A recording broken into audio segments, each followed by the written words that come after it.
ਨਿਸ਼ਾਨੇ ਸਿੱਖੀ charitable trust ਦੇ ਆਡੀਟੋਰੀਅਮ ਵਿੱਚ ਸੱਜ ਬੈਠੇ ਬਹੁਤ ਹੀ ਸਤਿਕਾਰਯੋਗ ਬਾਬਾ ਸੇਵਾ ਸਿੰਘ ਜੀ ਅੱਜ ਦੀ ਇਸ ਗੋਸ਼ਟੀ ਦੇ chairman monitoring committee national green tribunal Shri Subodh Chandra ji Agarwal साबका chief secretary Punjab Sardar Gurinder Singh ji Majithia chief engineer Punjab प्रदूषण कंट्रोल बोर्ड सारे ही विद्यक अदारियां के प्रिंसीपल साहबान डायरैक्टर साहबान ते प्यारे विद्यार्थियों गज के आखो वाहिगुरू जी का वाहिगुरू जी की फतेह। 2004 ਦੇ ਵਿੱਚ ਗੁਰੂ ਅੰਗਦ ਸਾਹਿਬ ਜੀ ਦਾ 500 ਸਾਲਾ ਸ਼ਤਾਬਦੀ ਪੁਰਬ ਮਨਾਇਆ ਗਿਆ। ਉਸ ਵੇਲੇ ਉਸ ਸ਼ਤਾਬਦੀ ਨੂੰ ਹੋਰ ਸੋਹਣੇ ਰੂਪ ਵਿੱਚ ਮਨਾਉਣ ਦੇ ਲਈ 1999 ਵਿੱਚ 5 ਸਾਲ ਪਹਿਲਾਂ ਕੁਝ ਯੋਜਨਾਵਾਂ ਉਲੀਕੀਆਂ ਗਈਆਂ ਤੇ ਉਹਨਾਂ ਦੇ ਵਿੱਚ ਇੱਕ ਵੱਡੀ ਯੋਜਨਾ ਸੀ ਕਿ ਕਾਰ ਸੇਵਾ ਖਡੂਰ ਸਾਹਿਬ ਨੂੰ ਵਾਤਾਵਰਣ ਦੇ ਕਾਰਜਾਂ ਵਿੱਚ ਲਾਇਆ ਜਾਵੇ। तो 1999 ਤੋਂ ਵਾਤਾਵਰਣ ਸੰਭਾਲ ਮੁਹਿੰਮ ਚੱਲ ਰਹੀ ਹੈ ਜਿਸ ਦੇ ਤਹਿਤ 5 ਲੱਖ ਤੋਂ ਵਧੇਰੇ ਦਰਖਤ ਔਰ 550 ਕਿਲੋਮੀਟਰ ਸੜਕਾਂ ਦੇ ਦੋਵੇਂ ਪਾਸੇ ਦਰਖਤ ਲਗਾ ਕੇ ਪਾਲ ਕੇ ਉਹਨਾਂ ਨੂੰ ਤਿਆਰ ਕੀਤਾ ਜਾ ਚੁੱਕਾ ਹੈ। ਔਰ 2019 ਵਿੱਚ ਗੁਰੂ ਨਾਨਕ ਸਾਹਿਬ ਦਾ ਜਦੋਂ 550 ਸਾਲਾ ਮਨਾਇਆ ਗਿਆ ਉਹ ਅਕਤੂਬਰ ਵਿੱਚ ਮਨਾਉਣਾ ਸੀ। ਉਸੇ ਤਰ੍ਹਾਂ ਹੀ ਪਹਿਲਾਂ ਕੁਝ ਸਮਾਂ ਪਹਿਲਾਂ ਵਿਚਾਰਾਂ ਕੀਤੀਆਂ ਗਈਆਂ ਕਿ ਗੁਰੂ ਨਾਨਕ ਸਾਹਿਬ ਦੀ ਯਾਦ ਵਿੱਚ ਵਾਤਾਵਰਣ ਸੰਭਾਲ ਮੁਹਿੰਮ ਨੂੰ ਹੋਰ ज़्यादा वड्डे पद्धर ते ज़्यादा लाभदायक बनाउण दे लई उपराला किया जाए। तो फिर उदों गुरु नानक यादगारी छोटे जंगल झिड़ियाँ लगाउण दा उपराला आरंभ किया गया। तो गुरु नानक साहब के 550 साला शताब्दी पुरब नूं समर्पित 550 जंगल लगाउण दा टीचा मिथ्या गया कि 10 सालों में पूरा करना है। और खुशी की गल है कि 200 तो वधेरे जंगल जिहड़े ने ਉਹ 3 ਸਾਲਾਂ ਵਿੱਚ ਹੀ ਲੱਗ ਚੁੱਕੇ ਨੇ ਤੇ 50 ਤੋਂ ਵਧੇਰੇ ਜੰਗਲਾਂ ਦੀ ਲਾਉਣ ਦੀ ਜਿਹੜੀ ਉਹ ਬੁਕਿੰਗ ਹੋ ਚੁੱਕੀ ਹੈ ਤੇ 250 ਦਾ ਟੀਚਾ ਅਸੀਂ 3 ਸਾਲਾਂ ਵਿੱਚ ਹੀ ਪੂਰਾ ਕਰ ਲਵਾਂਗੇ। ਔਰ ਬਹੁਤ ਨੇੜਲੇ ਸਮੇਂ ਦੇ ਵਿੱਚ ਜਿਉਂ-ਜਿਉਂ ਚੇਤਨਾ ਵੱਧ ਰਹੀ ਹੈ ਅਸੀਂ ਜਿਹੜੀ 10 ਸਾਲਾ ਯੋਜਨਾ ਲਿਖ ਕੇ ਚੱਲ ਰਹੇ ਹਾਂ ਹੋ ਸਕਦਾ ਅਸੀਂ 5 ਸਾਲ ਵਿੱਚ ਹੀ ਉਹ ਟੀਚਾ ਪੂਰਾ ਕਰ ਲਈਏ। ਸੈਮੀਨਾਰ ਹਾਲ ਵਿੱਚ ਬਿਰਾਜਮਾਨ ਸਾਰੀਆਂ ਹੀ ਸਤਿਕਾਰਯੋਗ ਸ਼ਖਸੀਅਤਾਂ ਦਾ ਤਹਿ ਦਿਲੋਂ ਧੰਨਵਾਦ। ਆਓ ਵਿਸ਼ੇ ਦੀ ਸਾਂਝ ਪਾਉਣ ਤੋਂ ਪਹਿਲਾਂ ਧੰਨ ਸਾਹਿਬ ਸ੍ਰੀ ਗੁਰੂ ਗੋਬਿੰਦ ਸਿੰਘ ਸਾਹਿਬ ਜੀ ਦੀ ਬਖਸ਼ੀ ਹੋਈ ਫਤਿਹ ਦੇ ਨਾਲ ਸਾਂਝ ਪਾਈਏ। ਸਾਰੇ ਪਿਆਰ ਤੇ ਸਤਿਕਾਰ ਦੇ ਨਾਲ ਬੁਲਾਵੋ ਜੀ। ਵਾਹਿਗੁਰੂ ਜੀ ਕਾ ਖਾਲਸਾ ਵਾਹਿਗੁਰੂ ਜੀ ਕੀ ਫਤਿਹ। ਅੱਜ ਅਸੀਂ ਜਿਸ ਵਿਸ਼ੇ ਬਾਬਤ ਵਿਚਾਰ ਚਰਚਾ ਕਰਨ ਦੇ ਲਈ ਵਿਚਾਰ ਗੋਸ਼ਟੀ ਕਰਨ ਦੇ ਲਈ ਇਕੱਤਰ ਹੋਏ ਹਾਂ, ਸਭ ਤੋਂ ਪਹਿਲਾਂ ਇਹ ਸਮਝਣਾ ਸਾਡੇ ਲਈ ਅਹਿਮ ਹੈ ਕਿ ਇਹ ਜਿਹੜਾ ਵਿਸ਼ਾ ਇਹ ਮੁੱਦਾ ਕੇਵਲ ਮਨੁੱਖੀ ਹੋਂਦ ਦੇ ਨਾਲ ਹੀ ਨਹੀਂ ਜੁੜਿਆ ਹੋਇਆ। ਕਿਉਂਕਿ ਜਦੋਂ ਅਸੀਂ ਅਕਸਰ ਗੱਲ ਕਰਦੇ ਹਾਂ ਵਾਤਾਵਰਣ ਪ੍ਰਦੂਸ਼ਣ ਦੀ ਤਾਂ ਅਸੀਂ ਕਹਿੰਦੇ ਹਾਂ ਕਿ ਵਾਤਾਵਰਣ ਪ੍ਰਦੂਸ਼ਣ ਮਨੁੱਖੀ ਹੋਂਦ ਲਈ ਖਤਰਾ, ਕੇਵਲ ਮਨੁੱਖੀ ਹੋਂਦ ਦੇ ਲਈ ਹੀ ਨਹੀਂ ਖਤਰਾ ਤੇ ਨਾ ਹੀ ਇਹ ਮੁੱਦਾ ਕਿਸੇ ਮਨੁੱਖੀ ਹੋਂਦ ਦੇ ਨਾਲ ਹੀ ਜੁੜਿਆ ਹੋਇਆ, ਬਲਕਿ ਇਹ ਹਰੇਕ ਤਰ੍ਹਾਂ ਦੀਆਂ ਜਿਹੜੀਆਂ ਜੂਨਾਂ ਨੇ, ਕਿਉਂਕਿ ਗੁਰਬਾਣੀ ਨੇ ਸਾਨੂੰ 84 ਲੱਖ ਜੂਨਾਂ ਦਾ ਜ਼ਿਕਰ ਗੁਰਬਾਣੀ ਦੇ ਵਿੱਚ ਸਾਨੂੰ ਮਿਲਦਾ ਔਰ ਸਾਰੀ 84 ਲੱਖ ਜੂਨਾਂ ਦੇ ਨਾਲ ਇਹ ਮੁੱਦਾ ਜੁੜਿਆ ਹੋਇਆ, ਉਹਨਾਂ ਦੀ ਹੋਂਦ ਦੇ ਨਾਲ ਜੁੜਿਆ ਹੋਇਆ। ਜੇ ਵਾਤਾਵਰਣ ਪ੍ਰਦੂਸ਼ਣ ਹੋ ਰਿਹਾ ਉਹਦਾ ਨੁਕਸਾਨ ਕੇਵਲ ਮਨੁੱਖ ਨੂੰ ਹੀ ਨਹੀਂ ਹੋ ਰਿਹਾ ਬਲਕਿ ਹੋਰ ਵੀ 84 ਲੱਖ ਜੂਨਾਂ ਜਿਹੜੀਆਂ ਨੇ ਉਹ ਇਹਦਾ ਨਤੀਜਾ ਭੁਗਤ ਰਹੀਆਂ ਨੇ। ਭੁਗਤ ਕਿਹਦੇ ਕਰਕੇ ਰਹੀਆਂ ਨੇ? ਉਹਨਾਂ ਨੇ ਮਨੁੱਖ ਨੂੰ ਜਾਂ ਕਹਿ ਲਓ ਕਿ ਵਾਤਾਵਰਣ ਪ੍ਰਦੂਸ਼ਣ ਦੇ ਵਿੱਚ ਕੋਈ ਯੋਗਦਾਨ ਨਹੀਂ ਪਾਇਆ। ਜਦੋਂ ਆਪਾਂ ਦੂਸਰੀਆਂ ਜੂਨਾਂ ਦੀ ਗੱਲ ਕਰਦੇ ਹਾਂ ਇੱਥੋਂ ਤੱਕ ਜੇ ਸਾਡੇ ਹਾਲਾਤ ਪਹੁੰਚੇ ਨੇ ਤੇ ਇਹਦੇ ਪਿੱਛੇ ਕੇਵਲ ਤੇ ਕੇਵਲ ਮਨੁੱਖੀ ਪ੍ਰਵਿਰਤੀ, ਸਵਾਰਥੀ ਪ੍ਰਵਿਰਤੀ ਹੀ ਕਾਰਗਰ ਹੈ। ਜੇਕਰ ਅਸੀਂ ਗੱਲ ਕਰੀਏ ਕਿ ਅੱਜ ਜੇਕਰ ਵਾਤਾਵਰਣ ਦੀ ਚਿੰਤਾ ਜਾਂ ਵਾਤਾਵਰਣ ਪ੍ਰਦੂਸ਼ਣ ਦਾ ਮੁੱਦਾ ਅੱਜ ਸੰਸਾਰ ਭਰ ਦੇ ਵਿੱਚ ਉੱਭਰ ਕੇ ਆ ਰਿਹਾ, ਇਹਦੇ ਪਿੱਛੇ ਯੋਗਦਾਨ ਕਿਹਦਾ ਹੈ? ਤੇ ਉਹ ਮਨੁੱਖੀ ਸਵਾਰਥੀ ਪ੍ਰਵਿਰਤੀ ਦਾ। ਜਦੋਂ ਮਨੁੱਖ ਸਵਾਰਥਵਸ ਹੋ ਕੇ ਇੱਧਰ ਨੂੰ ਤੁਰਿਆ ਉਦੋਂ ਫਿਰ ਉਹਨੇ ਇਹ ਨਹੀਂ ਦੇਖਿਆ ਕਿ ਮੇਰੇ ਇਹ ਕਰਨ ਦੇ ਨਾਲ ਲੋਕਾਂ ਨੂੰ ਕੀ ਫਾਇਦਾ ਹੋਵੇਗਾ, ਜੀਵ ਜੰਤੂਆਂ ਨੂੰ ਕੀ ਫਾਇਦਾ ਹੋਵੇਗਾ। ਉਹਨੇ ਨਿੱਜ ਦਾ ਫਾਇਦਾ ਸੋਚਿਆ ਔਰ ਨਿੱਜ ਦੇ ਫਾਇਦੇ ਵਿੱਚੋਂ ਇਹ ਸਾਰੀਆਂ ਚੁਣੌਤੀਆਂ, ਇਹ ਸਮੱਸਿਆਵਾਂ ਦਾ ਜਨਮ ਹੋਇਆ। ਇਸ ਕਰਕੇ ਇਹ ਕੋਈ ਜਿਹੜਾ ਵਿਸ਼ਾ ਹੈ ਕਿਸੇ ਖਾਸ ਖਿੱਤੇ ਦੇ ਨਾਲ, ਕਿਸੇ ਖਾਸ ਜਾਤੀ ਦੇ ਨਾਲ, ਕਿਸੇ ਖਾਸ ਧਰਮ ਦੇ ਨਾਲ, ਮਜ਼ਹਬ ਦੇ ਲੋਕਾਂ ਦੇ ਨਾਲ ਨਹੀਂ ਜੁੜਿਆ ਹੋਇਆ, ਬਲਕਿ ਸਮੁੱਚੀ ਕਾਇਨਾਤ ਦੇ ਨਾਲ ਜੁੜਿਆ ਹੋਇਆ ਸਰਬ ਸਾਂਝਾ ਮੁੱਦਾ ਹੈ। ਇਸ ਲਈ ਜਿਹੜੀਆਂ ਵੀ ਸੰਸਥਾਵਾਂ ਇਸ ਖੇਤਰ ਦੇ ਵਿੱਚ ਕਾਰਜ ਕਰ ਰਹੀਆਂ ਨੇ, ਤੇ ਜਦੋਂ ਅਸੀਂ ਗੱਲ ਕਰਦੇ ਹਾਂ ਸਰਬੱਤ ਦੇ ਭਲੇ ਦੀ, ਨਾਨਕ ਨਾਮ ਚੜ੍ਹਦੀ ਕਲਾ ਤੇਰੇ ਭਾਣੇ ਸਰਬੱਤ ਦਾ ਭਲਾ, ਤੇ ਮੈਂ ਮੰਨਦਾ ਕਿ ਸਰਬੱਤ ਦੇ ਭਲੇ ਦੇ ਲਈ ਸਭ ਤੋਂ ਅਹਿਮ ਜਿਹੜਾ ਕਾਰਜ ਹੈ, ਕਿਉਂਕਿ ਹੋਰ ਜਿੰਨੇ ਵੀ ਕਾਰਜ ਉਹਨਾਂ ਦੀਆਂ ਸੀਮਤਾਵਾਂ ਨੇ, ਜੇਕਰ ਅਸੀਂ ਹੋਰ ਕਿਸੇ ਵੀ ਕਾਰਜ ਨੂੰ ਦੇਖੀਏ ਸੇਵਾ ਦਾ, ਜਾਂ ਕੁਝ ਕਾਰਜ ਐਸੇ ਨੇ ਜਿਹੜੇ ਕੇਵਲ ਮਨੁੱਖੀ ਹੋਣ ਤੱਕ ਜੁੜੇ ਹੋਏ ਨੇ, ਪਰ ਇਹ ਜਿਹੜਾ ਕਾਰਜ ਹੈ ਵਾਤਾਵਰਣ ਦੇ ਖੇਤਰ ਦੇ ਵਿੱਚ ਵਾਤਾਵਰਣ ਪ੍ਰਦੂਸ਼ਣ ਦੀ ਰੋਕਥਾਮ ਦੇ ਲਈ ਜੋ ਵੀ ਯਤਨ ਕਰ ਰਹੇ ਆ, ਇਹ ਸਰਬ ਸਾਂਝੇ ਨੇ। ਸਰਬੱਤ ਦੇ ਭਲੇ ਦੇ ਲਈ ਇੱਕੋ ਇੱਕ ਕਾਰਗਰ ਕਾਰਜ ਜਿਹੜਾ ਸੇਵਾ ਗੁਰੂ ਸਾਹਿਬ ਜੀ ਨੇ ਸਾਨੂੰ ਬਖਸ਼ੀ ਹੈ, ਉਹ ਸਾਰਿਆਂ ਦੇ ਲਈ ਸਰਬ ਸਾਂਝੀ ਆ। ਇਹ ਸਾਨੂੰ ਸਮਝ ਲੈਣਾ ਚਾਹੀਦਾ ਕਿ ਇਹ ਕੋਈ ਕਿਸੇ ਮਨੁੱਖਾਂ ਦੇ ਨਾਲ ਹੀ ਕੇਵਲ ਨਹੀਂ ਜੁੜਿਆ ਹੋਇਆ। ਜਦੋਂ ਅਸੀਂ ਵਾਤਾਵਰਣ ਸੰਭਾਲ ਦੀ ਗੱਲ ਕਰਦੇ ਹਾਂ ਤਾਂ ਉਹ ਸਮੁੱਚੀ ਕਾਇਨਾਤ ਦੇ ਲਈ ਹੈ, ਸਮੁੱਚਾ ਸਰਬੱਤ ਦੇ ਭਲੇ ਦੀ ਗੱਲ ਹੈ, ਉਹ ਇਸ ਕਾਰਜ ਦੇ ਵਿੱਚੋਂ ਸਾਨੂੰ ਉੱਭਰ ਕੇ ਸਾਹਮਣੇ ਆਉਂਦੀ ਹੈ। ਵਾਹਿਗੁਰੂ ਜੀ ਕਾ ਖਾਲਸਾ, ਵਾਹਿਗੁਰੂ ਜੀ ਕੀ ਫਤਿਹ। ਮਨੁੱਖ ਲਈ ਸਭ ਤੋਂ ਜ਼ਰੂਰੀ ਕੀ ਹੈ? ਹਵਾ, ਪਾਣੀ, ਧਰਤੀ, ਭੋਜਨ, ਸਭ ਤੋਂ ਜ਼ਰੂਰੀ ਕੀ ਹੈ? ਇਹਨਾਂ 'ਚੋਂ ਕੋਈ ਵੀ ਚੀਜ਼ ਇਹੋ ਜਿਹੀ ਨਹੀਂ ਜਿਹੜੀ ਅਸੀਂ ਛੱਡ ਕੇ ਇਹ ਕਹਿ ਸਕੀਏ ਵੀ ਸਾਨੂੰ ਭੋਜਨ ਨਹੀਂ ਚਾਹੀਦਾ, ਜਾਂ ਸਾਨੂੰ ਹਵਾ ਨਹੀਂ ਚਾਹੀਦੀ, ਜਾਂ ਸਾਨੂੰ ਪਾਣੀ ਨਹੀਂ ਚਾਹੀਦਾ। ਇਹ ਸਾਰੀਆਂ ਹੀ ਚੀਜ਼ਾਂ ਸਾਡੇ ਲਈ ਉਨੀਆਂ ਹੀ ਅਹਿਮ ਨੇ ਜਿਸ ਧਰਤੀ 'ਤੇ ਜੀਵਨ ਦੀ ਹੋਂਦ ਹੈ ਜੋ ਅਸੀਂ ਰੱਖਣੀ ਹੈ। ਇਹ ਤੋਂ ਬਿਨਾਂ ਰੁੱਖ ਹੋ ਗਏ, ਪਸ਼ੂ ਪੰਛੀ ਹੋ ਗਏ, ਇਹ ਸਾਰੇ ਵੀ ਸਾਡੀ ਹਸਤੀ ਲਈ, ਸਾਡੀ ਹੋਂਦ ਲਈ ਉਨੇ ਹੀ ਜ਼ਰੂਰੀ ਨੇ ਜਿੰਨੀਆਂ ਉੱਪਰ ਦੱਸੀਆਂ, ਪਹਿਲਾਂ ਗੱਲ ਕੀਤੀਆਂ ਸਾਰੀਆਂ ਚੀਜ਼ਾਂ। ਇਹ ਸਾਰੇ ਇਕੱਠੇ ਹੋ ਕੇ ਵਾਤਾਵਰਣ ਬਣਾਉਂਦੇ ਨੇ। ਸੋ ਸਹਿਜ ਜੀ ਗੱਲ ਹੈ ਕਿ ਹੋਂਦ ਵਾਸਤੇ ਵਾਤਾਵਰਣ ਬਹੁਤ ਜ਼ਰੂਰੀ ਹੈ, ਪਰ ਉੱਥੇ ਹੈਰਾਨੀ ਦੀ ਗੱਲ ਇਹ ਹੈ ਕਿ ਜਿਹੜੀ ਚੀਜ਼ ਸਾਡੇ ਵਾਸਤੇ ਸਭ ਤੋਂ ਵੱਧ ਜ਼ਰੂਰੀ ਹੈ ਉਹੀ ਸਾਡੇ ਲਈ ਇਸ ਟਾਈਮ ਸਭ ਤੋਂ ਵੱਡੇ ਸੰਕਟ ਦੇ ਵਿੱਚ ਖੜੀ ਆ। ਤੇ ਇਸੇ ਲਈ ਅੱਜ ਅਸੀਂ ਇੱਥੇ ਸੈਮੀਨਾਰ ਕਰਨ ਲਈ ਜਾਂ ਗੋਸ਼ਟੀਆਂ ਕਰਨ ਲਈ ਇਕੱਠੇ ਹੁੰਦੇ ਆ, ਤੇ ਸਾਨੂੰ ਲੱਗਦਾ ਕਿ ਜੋ ਇਹ ਵਾਤਾਵਰਣ ਵਿਗਾੜ ਦੀ ਸਮੱਸਿਆ ਸਾਡੇ ਸਾਹਮਣੇ ਆ ਰਹੀ ਆ, ਇਹਦਾ ਹੱਲ ਕੀ ਲੱਭਿਆ ਜਾਵੇ। ਹੁਣ ਕੋਈ ਵੀ ਸਮੱਸਿਆ ਆਉਂਦੀ ਆ, ਉਹਨੂੰ ਸਮਝਣ ਦੇ ਕੁਝ ਪੜਾਅ ਹੁੰਦੇ ਨੇ। ਪਹਿਲਾਂ ਸਾਨੂੰ ਇਹ ਸ਼ੁਰੂ ਹੋਣ ਲੱਗਦਾ ਹੈ ਕਿ ਸਮੱਸਿਆ ਹੈ ਕੀ, ਇਹਦੇ ਕਾਰਨ ਕੀ ਨੇ, ਇਹਦਾ ਹੁਣ ਦਾ ਰੂਪ ਕੀ ਹੈ, ਤੇ ਇਹ ਤੋਂ ਬਾਅਦ ਇਹਦੇ ਨਤੀਜੇ ਕੀ ਨੇ, ਤੇ ਫਿਰ ਅਸੀਂ ਹੱਲਾਂ ਬਾਰੇ ਸੋਚਣ ਲੱਗਦੇ ਹਾਂ, ਤੇ ਫਿਰ ਹੱਲ ਲਈ ਉਪਰਾਲੇ ਸ਼ੁਰੂ ਹੁੰਦੇ ਨੇ। ਇਹ ਸਾਰੀਆਂ ਚੀਜ਼ਾਂ ਹੀ ਸਮੱਸਿਆ ਸ਼ੁਰੂ ਹੋਣ ਤੋਂ ਸਮੱਸਿਆ ਦੇ ਖਤਮ ਹੋਣ ਤੱਕ ਕਿਤੇ ਨਾ ਕਿਤੇ ਪੜਾਅ ਦੇ ਰੂਪ ਵਿੱਚ ਸਾਡੇ ਸਾਹਮਣੇ ਆਉਂਦੀਆਂ ਨੇ। ਹੁਣ ਅੱਜ ਜੋ ਅਸੀਂ ਗੱਲ ਕਰਦੇ ਹਾਂ ਕਿ ਵਾਤਾਵਰਣ ਵਿਗਾੜ ਦੀ ਸਮੱਸਿਆ, ਵਾਤਾਵਰਣ ਅਸੰਤੁਲਨ ਦੀ ਸਮੱਸਿਆ ਸਾਡੇ ਸਾਹਮਣੇ ਆ ਰਹੀ ਹੈ, ਇਹਦੇ ਵਿੱਚ ਇਕੱਲਾ ਪੰਜਾਬ ਨਹੀਂ ਜੂਝ ਰਿਹਾ ਇਸ ਵਕਤ। ਇਕੱਲਾ ਪੰਜਾਬ ਨਹੀਂ ਜੂਝ ਰਿਹਾ ਇਸ ਵਕਤ, ਪੂਰਾ ਜਹਾਨ, ਪੂਰੀ ਦੁਨੀਆ ਇਸੇ ਸਮੱਸਿਆ ਦੇ ਵਿੱਚੋਂ ਜੂਝ ਰਹੀ ਆ। ਇਸੇ ਲਈ ਸਾਨੂੰ ਅਕਸਰ ਅਸੀਂ ਸੁਣਦੇ ਹਾਂ ਕਿ ਇਸ ਵਾਰੀ ਇੰਨੀ ਗਰਮੀ ਤਾਂ ਕਦੇ ਨਹੀਂ ਪਈ, ਇੰਨੀ ਠੰਡ ਤਾਂ ਕਦੇ ਨਹੀਂ ਹੋਈ, ਮੌਸਮ ਇੰਨਾ ਜ਼ਿਆਦਾ ਬਦਲ ਰਿਹਾ, ਇੰਨਾ ਜਾ ਕੇ ਗਰਮੀ ਹੋਰ ਗਰਮੀ ਹੁੰਦੀ ਜਾਂਦੀ ਆ, ਜਿੱਥੇ ਸੋਕਾ ਪੈਣ ਲੱਗਦਾ ਉੱਥੇ ਸੋਕਾ ਵੱਧ ਰਿਹਾ, ਕਿਤੇ ਮੀਂਹ ਆ ਕੇ ਹੜ੍ਹ ਆ ਰਹੇ ਨੇ। ਤਾਂ ਪਿੱਛੇ ਜੇ ਇੱਕ ਕਿਸੇ ਅਖਬਾਰ ਦੇ ਵਿੱਚ ਖਬਰ ਲੱਗੀ ਸੀ, ਇਹ ਕੁਝ ਹੱਦ ਤੱਕ ਸੱਚ ਵੀ ਹੈ, ਆਪਾਂ ਨੂੰ ਸਭ ਨੂੰ ਪਤਾ ਹੈ ਕਿ ਮੌਸਮ ਹੈ ਜਿਹੜਾ ਉਹ ਹੁਣ ਉਹਦਾ ਅੰਦਾਜ਼ਾ ਨਹੀਂ ਲਗਾਇਆ ਜਾ ਸਕਦਾ ਕਿ ਅਗਲੇ ਕਦੋਂ ਮੀਂਹ ਆਉਣਾ ਹੈ, ਕਦੋਂ ਬੱਦਲਬਾਈ ਹੋਣੀ ਆ, ਹਰ ਵਕਤ ਗੁੰਮ ਉਵੇਂ ਹੀ ਬਣਿਆ ਰਹਿੰਦਾ ਹੈ। ਮਤਲਬ ਇਕੱਲੇ ਪੰਜਾਬ ਦਾ ਜਾਂ ਇਕੱਲੇ ਭਾਰਤ ਦੀ ਸਮੱਸਿਆ ਨਹੀਂ ਹੈ, ਪੂਰੀ ਦੁਨੀਆ ਦੇ ਵਿੱਚ ਜਿੰਨੇ ਵੀ ਮੌਸਮ ਵਿਭਾਗ ਨੇ ਉਹਨਾਂ ਲਈ ਮੌਸਮ ਦਾ ਅਨੁਮਾਨ ਲਗਾਉਣਾ ਹੁਣ ਮੁਸ਼ਕਿਲ ਹੋਇਆ ਪਿਆ ਹੈ। ਹੁਣ ਜਦੋਂ ਅੱਗੇ ਗੱਲ ਕਰਦੇ ਹਾਂ ਕਿ ਇੱਕ ਪਾਣੀ ਸਾਡਾ ਗੰਦਲਾ ਹੋ ਰਿਹਾ, ਪਾਣੀ ਸਾਡਾ ਮੁੱਕ ਰਿਹਾ, ਹਵਾ ਸਾਡੀ ਪ੍ਰਦੂਸ਼ਿਤ ਹੋ ਰਹੀ ਆ, ਉਹਨੂੰ ਨਹੀਂ ਸਮਝ ਆ ਰਿਹਾ ਕਿ ਕਿਵੇਂ ਠੀਕ ਕੀਤਾ ਜਾਵੇ। ਉੱਥੇ ਹੀ ਸਾਡੇ ਰੁੱਖ ਘਟ ਰਹੇ ਨੇ, ਜਾਤੀਆਂ ਪ੍ਰਜਾਤੀਆਂ ਅਲੋਪ ਹੋ ਰਹੀਆਂ ਨੇ, ਮਨੁੱਖ ਇਸ ਕੰਢੇ ਤੇ ਖੜਾ ਹੈ, ਮੌਸਮ ਬਦਲ ਰਿਹਾ। ਇਹ ਸਾਰੇ ਐਵੇਂ ਦੀਆਂ ਸਾਡੀਆਂ ਘਟਨਾਵਾਂ ਨੇ, ਐਵੇਂ ਦੀਆਂ ਚੀਜ਼ਾਂ ਨੇ ਜਿਹੜੀਆਂ ਇੱਕ ਦੂਜੇ ਦੇ ਨਾਲ ਜੁੜੀਆਂ ਹੋਈਆਂ ਨੇ। ਜੇ ਅਸੀਂ ਪਾਣੀ ਠੀਕ ਕਰਨਾ ਤਾਂ ਐਵੇਂ ਨਹੀਂ ਹੋ ਸਕਦਾ ਵੀ ਅਸੀਂ ਇਕੱਲਾ ਪਾਣੀ 'ਤੇ ਹੀ ਫੋਕਸ ਕਰੀਏ ਤੇ ਉਹਨੂੰ ਹੀ ਠੀਕ ਕਰ ਲਈਏ। ਜੇ ਅਸੀਂ ਰੁੱਖ ਠੀਕ ਕਰਨੇ ਨੇ ਤਾਂ ਵੀ ਨਹੀਂ ਇਹ ਹੋ ਸਕਦਾ ਕਿ ਇਕੱਲੇ ਰੁੱਖ ਹੀ ਵਧਾਈ ਜਾਈਏ, ਉਹਦੇ ਨਾਲ ਹੀ ਸਾਡਾ ਵਾਤਾਵਰਨ ਠੀਕ ਹੋ ਜਾਊਗਾ। ਇਹ ਸਾਰੀਆਂ ਚੀਜ਼ਾਂ ਨੂੰ ਇਕੱਠੇ ਹੀ ਐਡਰੈਸ ਕਰਨਾ ਪੈਣਾ, ਇਕੱਠੇ ਹੀ ਲੈ ਕੇ ਅੱਗੇ ਤੁਰਨਾ ਪੈਣਾ।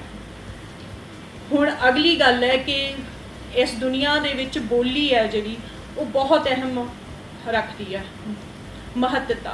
ते हुण किहड़ी समस्या लई किहड़े शब्द वरते जांदे ने इस गल ते बहुत फोकस हुंदा है। हुण अज जिहड़ा असीं क्लाइमेट क्राइसिस की गल करते हैं, इस जलवायु विपता की गल करते हैं, तो उहदे विच मैं एक गल तुहानूं दसनी चाहांगी कि शुरू दे विच वख-वख खित्ते वख-वख सरकारां दा पूरा जोर रहा पूरी दुनिया ते पूरी जहान ते कि इहनूं क्राइसिस शब्द दे नाल ना वरतिया जावे। इहनूं मौसमी बदलाव कह लो, ग्लोबल वार्मिंग कह लो, इहो ਜਿਹੇ शब्द वरते जाण ताकि शब्दां तो डर ना लगे कि कोई समस्या है। पर आखिर नूं जदों कोई हल ना बचिया ਤਾਂ एक बायो साइंस नां दा जर्नल आ 2020 ਦੇ ਵਿੱਚ ਉੱਥੇ 11,000 ਸਾਇੰਟਿਸਟ ਨੇ ਇਕੱਠਿਆਂ ਨੇ ਇਹ ਗੱਲ ਉੱਥੇ ਡਿਕਲੇਅਰ ਕੀਤੀ ਕਿ ਇਹ ਕਲਾਈਮੇਟ ਕ੍ਰਾਈਸਿਸ ਜਿਹਦੀ ਅਸੀਂ ਗੱਲ ਕਰ ਰਹੇ ਸੀ ਇਹ ਹੁਣ ਆ ਚੁੱਕਿਆ ਹੈ। ਹੁਣ ਇੱਥੇ ਇੱਕ ਗੱਲ ਜਿਹੜੀ ਮੈਂ ਦੱਸਣਾ ਚਾਹੁੰਦੀ ਆ ਉਹ ਇਹ ਹੈ ਕਿ ਪਹਿਲਾਂ ਹਰੇਕ ਘਰ ਦੇ ਵਿੱਚ ਲਗਭਗ ਰੁੱਖ ਹੁੰਦੇ ਸੀ ਤੇ ਹੁਣ ਉਹ ਰੁੱਖ ਕੱਢ ਕੇ ਸਾਡੇ ਉਹ ਵਿਹੜੇ ਪੱਕੇ ਹੋ ਗਏ ਨੇ ਤੇ ਬਹੁਤ ਹੀ ਘਰ ਘੱਟ ਇਹੋ ਜਿਹੇ ਨੇ ਘੱਟ ਨੇ ਕਿ ਜਿਨ੍ਹਾਂ ਦੇ ਵਿੱਚ ਰੁੱਖ ਲਗਾਏ ਜਾ ਸਕਦੇ ਨੇ। ਇੱਕ ਇੰਗਲਿਸ਼ ਦਾ ਇੱਕ ਟੈਕਸਟ ਹੈ ਸਰਾ ਜੋਸਫ ਦਾ ਗਿਫਟ ਇਨ ਗ੍ਰੀਨ, ਜੇ ਕਦੇ ਕਿਸੇ ਨੂੰ ਪੜ੍ਹਨ ਦਾ ਮੌਕਾ ਮਿਲਿਆ ਜ਼ਰੂਰ ਪੜ੍ਹਿਓ।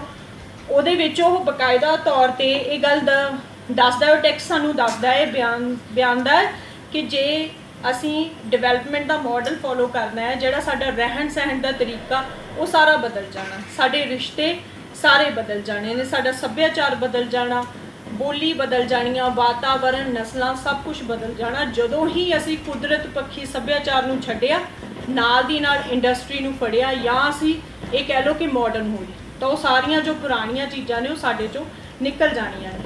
ਹੁਣ ਇਹ ਅਸੀਂ ਕੁਝ ਕਿਤਾਬਾਂ ਦਾ ਜ਼ਿਕਰ ਇਹ ਤੋਂ ਬਿਨਾਂ ਵੀ ਜਦੋਂ ਤੁਸੀਂ ਪੜ੍ਹਦੇ ਹੋ ਤਾਂ ਤੁਹਾਨੂੰ ਬਹੁਤ ਸਾਰੀਆਂ ਕਿਤਾਬਾਂ ਨੇ ਜਿਹੜੀਆਂ ਉਹ ਮਿਲ ਜਾਂਦੀਆਂ। ਹੁਣ ਅਕਸਰ ਗੱਲ ਕਰਦੇ ਹਾਂ ਆਪਾਂ ਵੀ ਰੁੱਖ ਕਿਉਂ ਚਾਹੀਦੇ ਨੇ, ਰੁੱਖ ਚਾਹੀਦੇ ਕਿਉਂ? ਸਭ ਤੋਂ ਪਹਿਲੇ ਸਾਨੂੰ ਇਹ ਲੱਗਦਾ ਕਿ ਰੁੱਖ ਸਾਨੂੰ ਆਕਸੀਜਨ ਵਾਸਤੇ ਚਾਹੀਦੇ ਨੇ। ਕਹਿੰਦੇ ਨਾ ਆਪਾਂ ਇਹ ਗੱਲ ਕਿ ਸਾਨੂੰ ਆਕਸੀਜਨ ਵਾਸਤੇ, ਮੰਨ ਲਓ ਜੇ ਕੱਲ੍ਹ ਨੂੰ ਸਾਇੰਸ ਕੋਈ ਤੁਹਾਨੂੰ ਕੈਪਸੂਲ ਬਣਾ ਦਿੰਦੀ ਆ ਜਾਂ ਸਪਰੇਅ ਬਣਾ ਦਿੰਦੀ ਆ ਕਿ ਜਿਹੜਾ ਤੁਹਾਨੂੰ ਆਕਸੀਜਨ ਦਿੰਦਾ ਹੈ, ਫਿਰ ਅਸੀਂ ਰੁੱਖ ਖਤਮ ਕਰ ਦਾਂਗੇ। ਤਾਂ ਰੌਲਾ ਇੱਥੇ ਰੈਸ਼ਲ ਕਾਰਸਨ ਦੀ ਇਹ ਗੱਲ ਬਿਲਕੁਲ ਸਹੀ ਆ, ਰੌਲਾ ਇੱਥੇ ਕੁਦਰਤ ਦਾ ਨਹੀਂ, ਰੌਲਾ ਸਾਡੇ ਐਟੀਟਿਊਡ ਦਾ ਹੈ। ਸਾਨੂੰ ਇਹ ਲੱਗਦਾ ਹੈ ਕਿ ਜਿੱਥੇ ਅਸੀਂ ਆ, ਮਾਨਵ ਆ ਜਿੱਥੇ, ਉੱਥੇ ਅਸੀਂ ਆ, ਅਸੀਂ ਦੂਜੇ ਨੂੰ ਦੱਸਾਂਗੇ ਤੇਰੀ ਕਿੰਨੀ ਜਗ੍ਹਾ ਹੈ।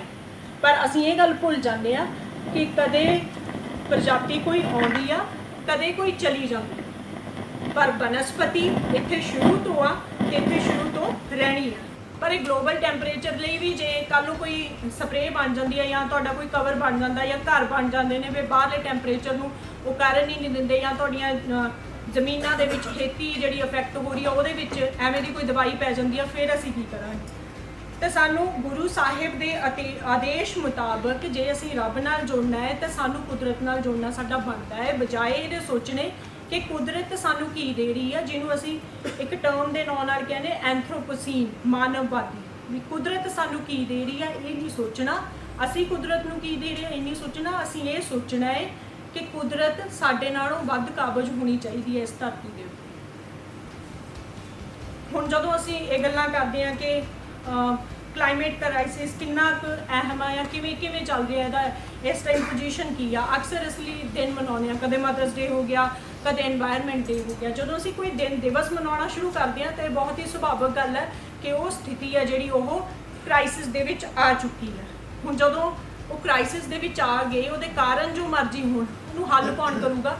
ਤਾਂ ਅਕਸਰ ਧਰਮ ਦੀ ਗੱਲ ਆਉਂਦੀ ਆ ਕਿ ਉਹ ਜਿਹੜਾ ਮਾਡਰਨਿਟੀ ਨੇ ਜਿਹਨੂੰ ਧਰਮ ਨੂੰ ਇੰਨਾ ਭੰਡਿਆ ਕਿ ਵੀ ਇਹ ਥ੍ਰੈਟ ਆ ਇੰਡੀਵਿਜੂਅਲ ਲਈ, ਇਹ ਥ੍ਰੈਟ ਆ ਹਿਊਮੈਨਿਟੀ ਲਈ, ਤੇ ਉਹਦੇ 'ਤੇ ਹੀ ਆ ਕੇ ਫੇਰ ਗੱਲ ਜੁੜ ਜਾਂਦੀ ਆ ਕਿ ਉਹੀ ਇਸ ਦਾ ਹੱਲ ਕਰੇਗਾ, ਉਹਦੇ ਮੋਢਿਆਂ 'ਤੇ ਸਭ ਤੋਂ ਵੱਧ ਜ਼ਿੰਮੇਵਾਰੀ ਹੋ ਜਾਂਦੀ ਆ। ਇਸੇ ਲਈ ਧਾਰਮਿਕ ਬੰਦੇ ਬਹੁਤੇ ਇਸ ਦੇ ਅੱਗੇ ਆਉਂਦੇ ਹਨ। ਸਾਨੂੰ ਪਤਾ ਹੈ ਕਿ ਇਸ ਸਮੱਸਿਆ ਦਾ ਇਕੱਲਾ ਹੱਲ ਰੁੱਖ ਲਗਾਉਣਾ ਹੀ ਨਹੀਂ, ਸਾਨੂੰ ਹੋਰ ਬਹੁਤ ਕੁਝ ਕਰਨਾ ਪਊਗਾ। ਉਹਦੇ ਵਿੱਚ ਸਭ ਤੋਂ ਵੱਧ ਅਵੇਅਰਨੈਸ ਹੈ, ਬਟ ਹੁਣ ਆਪਣੇ ਲੋਕਾਂ ਨੂੰ ਕਹੀ ਜਾਣਾ ਕਿ ਤੁਸੀਂ ਰੁੱਖ ਪੱਟਦੇ ਹੋ, ਰੁੱਖ ਨਹੀਂ ਲਗਾਉਂਦੇ, ਇੰਨੇ ਨਾਲ ਹੀ ਨਹੀਂ ਚੱਲਣਾ। ਸਾਨੂੰ ਸਾਰਿਆਂ ਨੂੰ ਹੰਬੜਾ ਮਾਰਨਾ ਪੈਣਾ ਇਸ ਮਸਲੇ 'ਤੇ, ਰੁੱਖ ਲਗਾਉਣ ਦੇ ਮਸਲੇ 'ਤੇ, ਕਿਉਂਕਿ ਅਲਟੀਮੇਟਲੀ ਸਫਰਰ ਅਸੀਂ ਹੋਣਾ, ਰਿਜ਼ਲਟ ਸਾਡੇ 'ਤੇ ਪੈਣੇ ਨੇ। ਸੋ ਮੈਂ ਆਸ ਕਰਦੀ ਹਾਂ ਕਿ ਕੱਲ੍ਹ ਨੂੰ ਜਦੋਂ ਕਿਤੇ ਵੀ ਇਸ ਜੰਗਲ ਦੇ ਅੱਗ ਵਾਲੀ ਗੱਲ ਚੱਲੂਗੀ ਤੇ ਸਾਡਾ ਸਾਰਿਆਂ ਦੇ ਨਾਂ ਦਾ ਜ਼ਿਕਰ ਹੈ ਜਿਹੜਾ ਉਹ ਉਸ ਚਿੜੀ ਵਾਂਗੂ, ਅੱਗ ਬੁਝਾਉਣ ਵਾਲੀ ਚਿੜੀ ਵਾਂਗੂ ਹੋਵੇਗਾ ਕਿ ਅਸੀਂ ਉਹ ਜੰਗਲ ਦੀ ਅੱਗ ਨੂੰ ਬੁਝਾਉਣ ਦੀ ਕੋਸ਼ਿਸ਼ ਕੀਤੀ, ਚਾਹੇ ਸਾਡੀ ਕੋਸ਼ਿਸ਼ ਕਿੰਨੀ ਵੱਡੀ ਜਾਂ ਛੋਟੀ ਸੀ। ਸੋ ਅਖੀਰ ਦੇ ਵਿੱਚ ਗਲਤੀਆਂ ਦੀ ਮਾਫੀ, ਫਤਿਹ ਦੀ ਸਾਂਝ ਪਾਈਏ। ਵਾਹਿਗੁਰੂ ਜੀ ਕਾ ਖਾਲਸਾ, ਵਾਹਿਗੁਰੂ ਜੀ ਕੀ ਫਤਿਹ। ਵਾਹਿਗੁਰੂ ਜੀ ਕਾ ਖਾਲਸਾ, ਵਾਹਿਗੁਰੂ ਜੀ ਕੀ ਫਤਿਹ। ਹੋਏਗਾ ਇਸ ਤਰ੍ਹਾਂ ਮੋਬਾਈਲ ਤੇ ਲੱਭਣਾ ਨਹੀਂ ਬੱਚਿਆਂ ਲਈ ਹੈ ਕਿ ਦੁਨੀਆ 'ਚ ਕਿੰਨੇ ਟਰੀ ਹੁੰਦੇ ਆ। ਟਰੀ ਪਹਿਲਾ ਸਵਾਲ ਹੋਏਗਾ, ਠੀਕ ਹੈ ਜੀ। ਇੰਡੀਆ 'ਚ ਕਿੰਨੇ ਟਰੀ ਹੈ, ਨੰਬਰ 2। ਤੀਜਾ ਸਵਾਲ ਹੋਏਗਾ ਕਿ ਇੰਡੀਆ 'ਚ ਇੱਕ ਬੰਦੇ ਨੂੰ ਕਿੰਨੇ ਦਰਖਤ ਆਉਂਦੇ ਆ, ਹਿੱਸੇ। ਹਾਂਜੀ, ਦੁਨੀਆ 'ਚ ਕਿੰਨੇ ਦਰਖਤ ਆਉਂਦੇ ਆ, ਇੰਡੀਆ 'ਚ ਕਿੰਨੇ ਆਉਂਦੇ ਆ, ਤੇ ਕੈਨੇਡਾ ਤੇ ਆਸਟ੍ਰੇਲੀਆ ਦੇ ਵਿੱਚ ਕਿੰਨੇ ਆਉਂਦੇ ਹੋਣਗੇ। ਅਸੀਂ ਥੋੜੀ ਜੀ ਗੱਲ ਕਰਾਂਗੇ। ਇੱਕ ਨਾ ਬਾਇਓਮੀ ਹੁੰਦੀ ਹੈ, ਜਿਵੇਂ ਹੈਬੀਟਾਟ ਸੁਣਿਆ ਹੋਏਗਾ, ਇੱਕ ਵਰਡ ਹੁੰਦਾ ਹੈਬੀਟਾਟ, ਜਿੱਥੇ ਰਹਿੰਦੇ ਆ। ਇੱਕ ਹੁੰਦਾ ਮਾਈਕਰੋ ਕਲਾਈਮੇਟ, ਜਿਹੜੇ ਇਹ ਕਲਾਈਮੇਟ ਆ ਦੇਖੋ ਇਸ ਕਮਰੇ ਦਾ, ਐਂਬੀਐਂਟ ਏਅਰ ਵੀ ਅਸੀਂ ਕਹਿੰਦੇ ਆ, ਜਿਹੜੀ ਹਵਾ ਦੀ ਸਾਹ ਲੈ ਰਹੇ ਆ। ਇਹ ਠੰਡਾ ਕਮਰਾ, ਬਾਹਰ ਥੋੜੀ ਗਰਮੀ ਹੋਏਗੀ। ਇਸ ਤਰ੍ਹਾਂ ਮਾਈਕਰੋ ਕਲਾਈਮੇਟ ਹੁੰਦਾ। ਜਿਹੜਾ ਪਲਾਂਟ ਹੈ, ਜਿਹੜਾ ਬੂਟਾ ਲਾਇਆ, ਉਹਨੂੰ ਮਾਈਕਰੋ ਕਲਾਈਮੇਟ ਕਿਵੇਂ ਬਣਾਉਂਦੇ ਆ, ਉਹ ਬਾਬਾ ਜੀ ਇਸ ਤਰ੍ਹਾਂ ਦਾ ਕੰਮ ਕਰਕੇ ਉਹਨਾਂ ਨੂੰ 3 ਸਾਲ ਤੱਕ ਪਲਾਂਟ ਨੂੰ ਪਾਲਦੇ ਆ, ਫਿਰ ਆਪਣੇ ਆਪ ਨੂੰ ਜ਼ਿੰਦਾ ਰਹਿੰਦਾ, ਅਦਰਵਾਈਜ਼ ਉਹ ਮਰ ਜਾਂਦਾ ਹੈ। ਅਸੀਂ ਥੋੜੀ ਜੀ ਗੱਲ ਕਰਾਂਗੇ ਇਹਦੀ, ਫਿਰ ਅਸੀਂ ਗੱਲ ਕਰਾਂਗੇ ਬਿਓਮੀ ਦੀ, ਫਿਰ ਅਸੀਂ ਗੱਲ ਕਰਾਂਗੇ ਫੋਰੈਸਟ ਦੀ। ਇੰਡੀਆ ਦੇ ਵਿੱਚ ਕਿੰਨੇ ਫੋਰੈਸਟ ਹੈ, ਦੁਨੀਆ 'ਚ ਕਿੰਨੇ ਹੈ, ਬਾਇਓਡਾਇਵਰਸਿਟੀ ਦੁਨੀਆ ਦੀਆਂ ਕਿੰਨੀਆਂ ਹੁੰਦੀਆਂ। ਹੋ ਸਕਦਾ ਤੁਹਾਨੂੰ ਪਤਾ ਹੋਵੇ ਸਾਰਿਆਂ ਨੂੰ, ਪਰ ਆਪਾਂ ਡਿਸਕਸ ਕਰਾਂਗੇ ਕਿ ਇੰਡੀਆ ਦੀ ਤੇ ਪੰਜਾਬ ਦੀ ਕੰਟਰੀਬਿਊਸ਼ਨ ਕਿੰਨੀ ਹੈ ਫੋਰੈਸਟ ਦੇ ਵਿੱਚ। ਫਿਰ ਅਸੀਂ ਥੋੜੀ ਜਿਹੀ ਸਾਇੰਸ ਤੇ ਆਉਂਦੇ ਹਾਂ। ਸਾਇੰਸ 'ਚ ਮੈਂ ਤੁਹਾਨੂੰ ਪੁੱਛੂਗਾ ਕਨੋਪੀ ਕੀ ਹੁੰਦੀ ਹੈ। ਕਨੋਪੀ ਇੱਕ ਵਰਡ ਹੈ, ਕਨੋਪੀ। ਪੱਤਾ ਹੁੰਦਾ ਨਾ, ਪੱਤਾ, ਉਹ ਜਿਹੜਾ ਪਲਾਂਟ ਹੈ ਉਹਦੀ ਸ਼ੇਪ ਕਿੱਦਾਂ ਦੀ ਹੈ, ਤੁਹਾਨੂੰ ਉਹ ਦਿਖਾਵਾਂਗੇ। ਇਸ ਤੇ ਐਕਸਿਡ ਹਵਾ 'ਚ ਕਿੰਨੀ ਹੈ। ਨਾਰਮਲੀ ਨਾ ਕਲਾਸ 'ਚ ਬੱਚਿਆਂ ਨੂੰ ਸਵਾਲ ਪੁੱਛਿਆ ਜਾਂਦਾ ਹੈ, ਨਾਈਟ੍ਰੋਜਨ ਕਿੰਨੀ, ਆਕਸੀਜਨ ਕਿੰਨੀ ਹੈ। ਉਹ ਸਾਰੇ ਬੱਚਿਆਂ ਨੂੰ ਆਉਂਦਾ, ਮੈਂ ਸਵਾਲ ਕਦੀ ਨਹੀਂ ਪੁੱਛਦਾ ਇਹ ਵਾਲਾ। ਸਵਾਲ ਉਹ ਹੁੰਦਾ ਜਿਹੜਾ ਸਿਰਫ 2-4 ਬੱਚਿਆਂ ਨੂੰ ਆਉਂਦਾ ਹੋਵੇ। ਅਗਰ ਕੋਈ ਬੱਚਾ ਮੈਨੂੰ ਦੱਸੇਗਾ ਅੱਜ ਕਿ ਕਾਰਬਨ ਡਾਈਆਕਸਾਈਡ ਹਵਾ 'ਚ ਕਿੰਨੀ ਹੈ, ਤਾਂ ਸਾਰੇ ਅਸੀਂ ਤਾੜੀਆਂ ਮਾਰਾਂਗੇ ਉਹਦੇ ਲਈ। ਤੇ ਕਿਵੇਂ ਵੱਧ ਰਹੀ ਹੈ, ਅਸੀਂ ਉਸ ਚੀਜ਼ ਦੀ ਗੱਲ ਕਰਾਂਗੇ।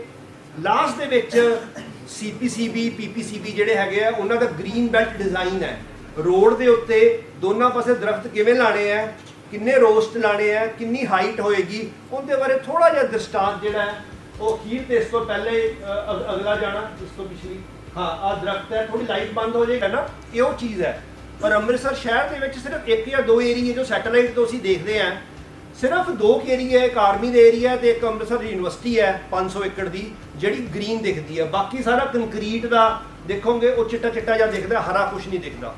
ਇੱਕ ਚੀਜ਼ ਬੱਚਿਓ ਹੋਰ ਮੈਂ ਤੁਹਾਨੂੰ ਦੱਸਣੀ ਚਾਹੁੰਦਾ, ਇੱਕ ਕਿਸੇ ਪਹਿਲੇ ਜਿਹੜੇ ਬੰਦੇ ਨੇ ਆਪਣੀ ਗੱਲ, ਜਿਹੜਾ ਸਪੀਕਰ ਸੀ, ਉਹਨਾਂ ਨੇ ਗੱਲ ਕੀਤੀ ਸੀ, ਜੇ 1 ਹੈਕਟੇਅਰ ਜਗ੍ਹਾ ਹੋਏਗੀ ਨਾ, 1 ਹੈਕਟੇਅਰ ਹੁੰਦੀ ਹੈ 2.5 ਏਕੜ। ਤੁਹਾਨੂੰ ਏਕੜ ਦਾ ਪਤਾ ਹੋਏਗੀ ਬੱਚਿਆਂ ਨੂੰ, ਏਕੜ ਪਤਾ ਨਾ, ਕਿ ਏਕੜ ਜਗ੍ਹਾ। ਜੇ 2.5 ਏਕੜ ਜਗ੍ਹਾ ਹੋਏਗੀ ਨਾ, ਤਾਂ ਸੈਟੇਲਾਈਟ ਉਹਨੂੰ ਸੈਂਸ ਕਰਦਾ। ਜਿਹੜਾ IRS ਸੈਟੇਲਾਈਟ ਹੈ, ਇੰਡੀਅਨ ਰਿਮੋਟ ਸੈਂਸਿੰਗ ਦਾ ਰਿਸੋਰਸ ਕਾਰਡ ਸੈਟੇਲਾਈਟ ਇੱਕ, ਉਹ ਜਦੋਂ ਸੈਂਸਿੰਗ ਕਰਦਾ, ਉੱਪਰੋਂ ਦਾ ਸਵੈਟ ਹੁੰਦਾ ਇਸ ਤਰ੍ਹਾਂ ਕਰਕੇ ਜਦੋਂ ਮੂਵ ਕਰਦਾ, ਤਾਂ 1 ਹੈਕਟੇਅਰ ਨੂੰ ਸੈਂਸ ਕਰਦਾ। ਇੱਕ ਮਤਲਬ 2.5 ਏਕੜ ਨੂੰ। ਜੇ ਅਸੀਂ ਪਲਾਂਟ ਬਜਾਏ 1 ਏਕੜ ਦੇ 2.5 ਏਕੜ ਲਾਵਾਂਗੇ, ਤਾਂ ਸਾਡਾ ਸੈਟੇਲਾਈਟ ਜਿਹੜਾ ਹੈਗਾ, ਜਿਹੜਾ ਅਮਰੀਕਨ ਸੈਟੇਲਾਈਟ ਹੈ, ਉਹ ਉਹਨੂੰ ਸੈਂਸ ਕਰਕੇ ਫੋਰੈਸਟ ਦੇ ਵਿੱਚ ਕਰ ਦਿੰਦਾ। ਔਰ ਸਭ ਤੋਂ ਜ਼ਿਆਦਾ ਜਿਹੜਾ ਅਸੀਂ ਕੰਮ ਕਰ ਰਹੇ ਦਰਖਤਾਂ ਦੇ ਆਲੇ ਦੁਆਲੇ, ਦੇਖੋ ਬੜੀ ਇਹ ਗ੍ਰੀਨ ਬੈਲਟ ਹੈ।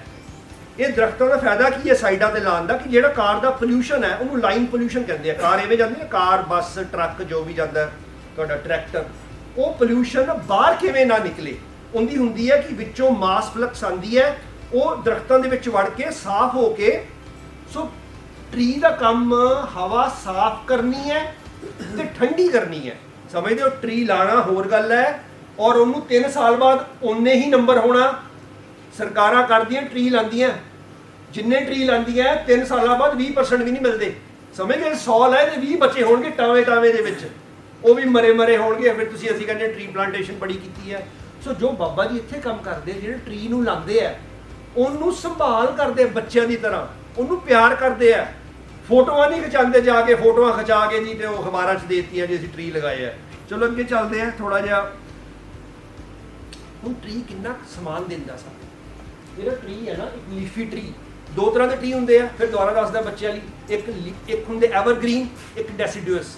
2 ਸੁਣਿਆ ਨਾ। ਐਵਰਗ੍ਰੀਨ ਉਹ ਜਿਹੜੇ ਸਾਰਾ ਸਾਲ ਪੱਤੇ ਜਿਸ ਤੇ ਰਹਿੰਦੇ ਆ ਉਹ ਹਲਕਾ ਹਲਕਾ ਪੱਤੇ ਝੜਦੇ ਰਹਿੰਦੇ ਆ। ਰੋਜ਼ ਤੁਸੀਂ ਸਵੇਰੇ ਉੱਠੋਗੇ ਤਾਂ ਪੱਤੇ ਜ਼ਮੀਨ ਤੇ ਡਿੱਗੇ ਹੁੰਦੇ ਆ, ਐਵਰਗ੍ਰੀਨ ਹੁੰਦੇ। ਡੈਸੀਡਿਊਸ ਕਿਹੜੇ ਹੁੰਦੇ ਆ? ਜਦੋਂ ਠੰਡ ਆਉਂਦੀ ਹੈ ਜਾਂ ਪਾਣੀ ਘੱਟ ਮਿਲੇ ਆਪਣੇ ਸਾਰੇ ਪੱਤੇ ਡੇਗ ਦਿੰਦਾ, ਉਹ ਦੁਬਾਰਾ ਗਰੋ। ਜਿਵੇਂ ਮੈਪਲ ਵਗੈਰਾ ਅਮਰੀਕਾ 'ਚ ਜਾਓਗੇ ਤੁਸੀਂ, ਅਮਰੀਕਾ ਦੇਖੋਗੇ, ਕੈਨੇਡਾ ਦੇਖੋਗੇ, ਉਹ ਸਾਰੇ ਝੜ ਜਾਣਗੇ ਸਰਦੀਆਂ ਸਨੋਫਾਲ, ਫਿਰ ਸਾਰਾ ਦਾ ਸਾਰਾ ਅਲੱਗ-ਅਲੱਗ ਰੰਗਾਂ ਦੇ ਟਰੀਜ਼ ਹੋ ਜਾਣਗੇ। ਸੋ ਸਾਡੇ ਕੰਟਰੀ 'ਚ ਇੱਦਾਂ ਦਾ ਐਟਮੋਸਫੀਅਰ ਨਹੀਂ ਹੈ। ਸਾਨੂੰ ਥੋੜ੍ਹੀ ਜਿਹੀ ਸਟੱਡੀ ਕਰਨ ਦੀ ਲੋੜ ਹੈ ਸਾਇੰਸ 'ਚ ਕਿ ਸਾਡਾ ਕਲਾਈਮੈਟਿਕ ਜ਼ੋਨਸ ਕਿਹੜੇ ਆ। ਸਾਡੀ ਧਰਤੀ ਤੇ ਜਿਹੜੀ ਉੱਪਰਲੀ ਮਿੱਟੀ ਹੈ 20 ਸੈਂਟੀਮੀਟਰ, ਉਹਦੇ 'ਚ ਕਾਰਬਨ ਕਿੰਨੀ ਹੈ, ਨਾਈਟ੍ਰੋਜਨ ਕਿੰਨੀ ਹੈ, ਫਾਸਫੋਰਸ ਕਿੰਨੀ ਹੈ, ਕਲੇ ਕਿੰਨੀ ਹੈ, ਸੈਂਡ ਕਿੰਨੀ ਹੈ, ਉਹ ਖੱਡਾ ਕਿਵੇਂ ਮਾਰਨਾ ਹੈ, metre by metre by metre. ਇੱਕ ਖੱਡਾ ਵੱਡੇ ਦਰਖਤ ਲਈ ਮੀਟਰ ਦਾ ਹੁੰਦਾ, ਛੋਟੇ ਲਈ ਅੱਧੇ ਮੀਟਰ ਦਾ ਖੱਡਾ ਬਣਾਉਂਦੇ ਆ। ਉਸ ਦਰਖਤ ਨੂੰ ਕਿਵੇਂ ਪਾਣੀ ਦੇਣਾ ਹੈ, ਕਿੰਨੀ ਦੇਰ ਉਹਨੂੰ ਬਚਾਉਣਾ ਹੈ, ਇਹ ਸਾਰੀਆਂ ਗੱਲਾਂ ਤੁਹਾਨੂੰ ਖੁਦ ਪੜ੍ਹਨੀਆਂ ਪੈਣਗੀਆਂ। ਲੈਕਚਰ ਸਿਰਫ ਤੁਹਾਨੂੰ ਮੋਟੀਵੇਟ ਕਰ ਸਕਦਾ ਕਿ ਇਹ ਚੀਜ਼ਾਂ ਕਰੋ। ਫੋਰੈਸਟ ਐਕਟ ਤੁਹਾਨੂੰ ਆਪ ਪੜ੍ਹਨਾ ਪਏਗਾ, ਜਾਂ ਤੁਸੀਂ ਜਾ ਕੇ ਨਾਲ ਦੇਖੋ, ਦੇਹਰਾਦੂਨ ਜਾ ਕੇ ਦੇਖੋ। ਕਦੀ ਕਿਸੇ ਬੱਚੇ ਨੇ ਵੈਰੀ ਡੈਂਸ ਫੋਰੈਸਟ ਦੇਖਿਆ? ਅਗਲਾ ਸਵਾਲ ਇਹ ਹੈ, ਇਹ ਪਲਾਂਟਸ ਕੀ ਦਿੰਦੇ ਆ? ਆਪਾਂ ਛੱਡ ਦਿੰਦੇ ਆ ਕਿ 100 ਫੁੱਟ ਲੰਬਾ ਪਲਾਂਟ ਹੈ, 18 ਇੰਚ ਮੋਟੀ ਉਹਦੀ ਬਰਗਦ ਹੈ, ਜਿਹੜਾ ਉਹ ਟਰੰਕ ਹੁੰਦੀ ਹੈ ਨਾ, ਉਹਨੂੰ ਇੰਚ ਟੇਪ ਨਾਲ ਮਾਪੋ 18 ਇੰਚ। ਉਹ ਕਿੰਨਾ? 260 ਪਾਊਂਡ, ਮਤਲਬ ਕਿ ਅਰਾਊਂਡ 125 ਕਿਲੋ ਤੁਹਾਨੂੰ ਜਿਹੜਾ ਹੈ ਆਕਸੀਜਨ ਦਿੰਦਾ ਇੱਕ ਸਾਲ। 125 ਕਿਲੋ। ਹੁਣ ਤੁਸੀਂ ਹਿਸਾਬ ਲਾਓ, ਤੁਸੀਂ ਹਵਾ ਕਿੰਨੀ ਅੰਦਰ ਲੈ ਕੇ ਜਾਂਦੇ ਹੋ? ਤੁਹਾਨੂੰ ਪਤਾ ਕਿੰਨੀ ਹਵਾ ਲੈ ਕੇ ਜਾਂਦੇ ਹੋ? ਤੁਹਾਡੇ ਫੇਫੜੇ ਕਿੰਨੀ ਐਕਸਚੇਂਜ ਕਰਦੇ ਆ? ਐਕਸਚੇਂਜ, ਇਹ ਗੈਸ ਐਕਸਚੇਂਜ ਕਹਿੰਦੇ ਆ ਮੋਲੀਕੂਲ ਲੰਗਸ ਦੇ ਅੰਦਰ। ਉਹਦੀ ਸਾਇੰਸ ਪੜ੍ਹੋ। ਐਕਸਚੇਂਜ ਤੋਂ ਬਾਅਦ ਕਿੰਨੀ ਹਵਾ ਬਾਹਰ ਆਉਂਦੀ ਹੈ, CO2 ਕਿੰਨੀ ਬਾਹਰ ਆਉਂਦੀ ਹੈ, ਇਹ ਸਾਰੀ ਸਾਇੰਸ ਜਿਹੜੀ ਹੈ। ਔਰ ਇੱਕ ਲਾਈਨ 10 ਲਾਈਨ ਹੈ, 2 mature trees can provide enough oxygen for a family of 4। 4 ਬੰਦਿਆਂ ਲਈ 2 ਦਰਖਤ ਘਰ 'ਚ ਲੱਗੇ ਹੋਣ ਤਾਂ ਅਸੀਂ ਕਹਿੰਦੇ ਹਾਂ ਕਿ ਅਸੀਂ ਜਿੰਨੀ ਕਾਰਬਨ ਡਾਈਆਕਸਾਈਡ ਮੂੰਹ ਚੋਂ ਬਾਹਰ ਕੱਢ ਰਹੇ ਹਾਂ ਓਨੀ ਅਸੀਂ ਪ੍ਰੋਡਿਊਸ ਕਰ ਰਹੇ ਹਾਂ। ਮੇਰੇ ਪਿਛਲੇ ਹਫਤੇ ਇੱਕ ਹੋਰ ਇੱਕ ਵਾਰਦਾਤ ਦੱਸਦਾ ਤੁਹਾਨੂੰ।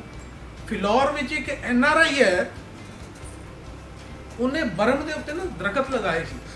ਉਹ ਵਾਹਵਾ ਨੂੰ ਪਾਲੇ, ਬਹੁਤ ਵੱਡਾ ਕੀਤਾ, ਸਭ ਸੈੱਟ। ਇੱਕ ਬੰਦੇ ਨੇ ਰਾਤ ਨੂੰ ਚੋਰੀ ਨਾਲ ਕੱਟ ਕੇ ਦਰਖਤ ਵੇਚਤੇ। ਉਹ ਬੰਦਾ ਬਾਹਰ ਬੈਠਾ ਸੀ, ਬਾਹਰੋਂ ਵਾਪਸ ਆਇਆ, ਉਹਨੂੰ ਆਣ ਕੇ ਉਹਨੇ ਕੇਸ ਰਜਿਸਟਰ ਕੀਤਾ। ਕੇਸ ਨੰਬਰ ਹੈ OA570/2022। NGT ਮਾਨਯੋਗ ਨੈਸ਼ਨਲ ਗ੍ਰੀਨ ਟ੍ਰਿਬਿਊਨਲ ਨੇ ਕੋਗਨੀਜ਼ੈਂਸ ਲਿਆ, ਕੇਸ ਕਨਵਰਟ ਕੀਤਾ ਉਹਦੀ ਸ਼ਿਕਾਇਤ ਨੂੰ, ਤੇ ਡਿਪਟੀ ਕਮਿਸ਼ਨਰ ਕਪੂਰਥਲਾ ਤੋਂ ਰਿਪੋਰਟ ਮੰਗਾਈ ਜਾ ਰਹੀ ਹੈ। 21/9 ਨੂੰ ਡੇਟ। ਕਹਿਣ ਦਾ ਭਾਵ ਕੀ ਹੈ? ਕਹਿਣ ਦਾ ਭਾਵ ਹੈ ਲਗਾ ਰਹੇ ਆ ਤੇ ਬੇਰਹਿਮੀ ਨਾਲ ਬੰਦਾ ਕੱਟ ਰਿਹਾ, ਆਪਣੇ ਪ੍ਰੋਫਿਟ ਲੈਣ ਵਾਸਤੇ ਕਰ ਰਿਹਾ। ਇਹ ਕਿਉਂ ਨਹੀਂ ਅਸੀਂ ਆਪਣੀ ਮੋਰਲ ਰਿਸਪੌਂਸਿਬਿਲਿਟੀ ਸਮਝਦੇ ਕਿ ਮੇਰਾ ਵੀ ਕੋਈ ਕਰਤੱਵ ਹੈਗਾ ਹੈ ਸਮਾਜ ਪ੍ਰਤੀ?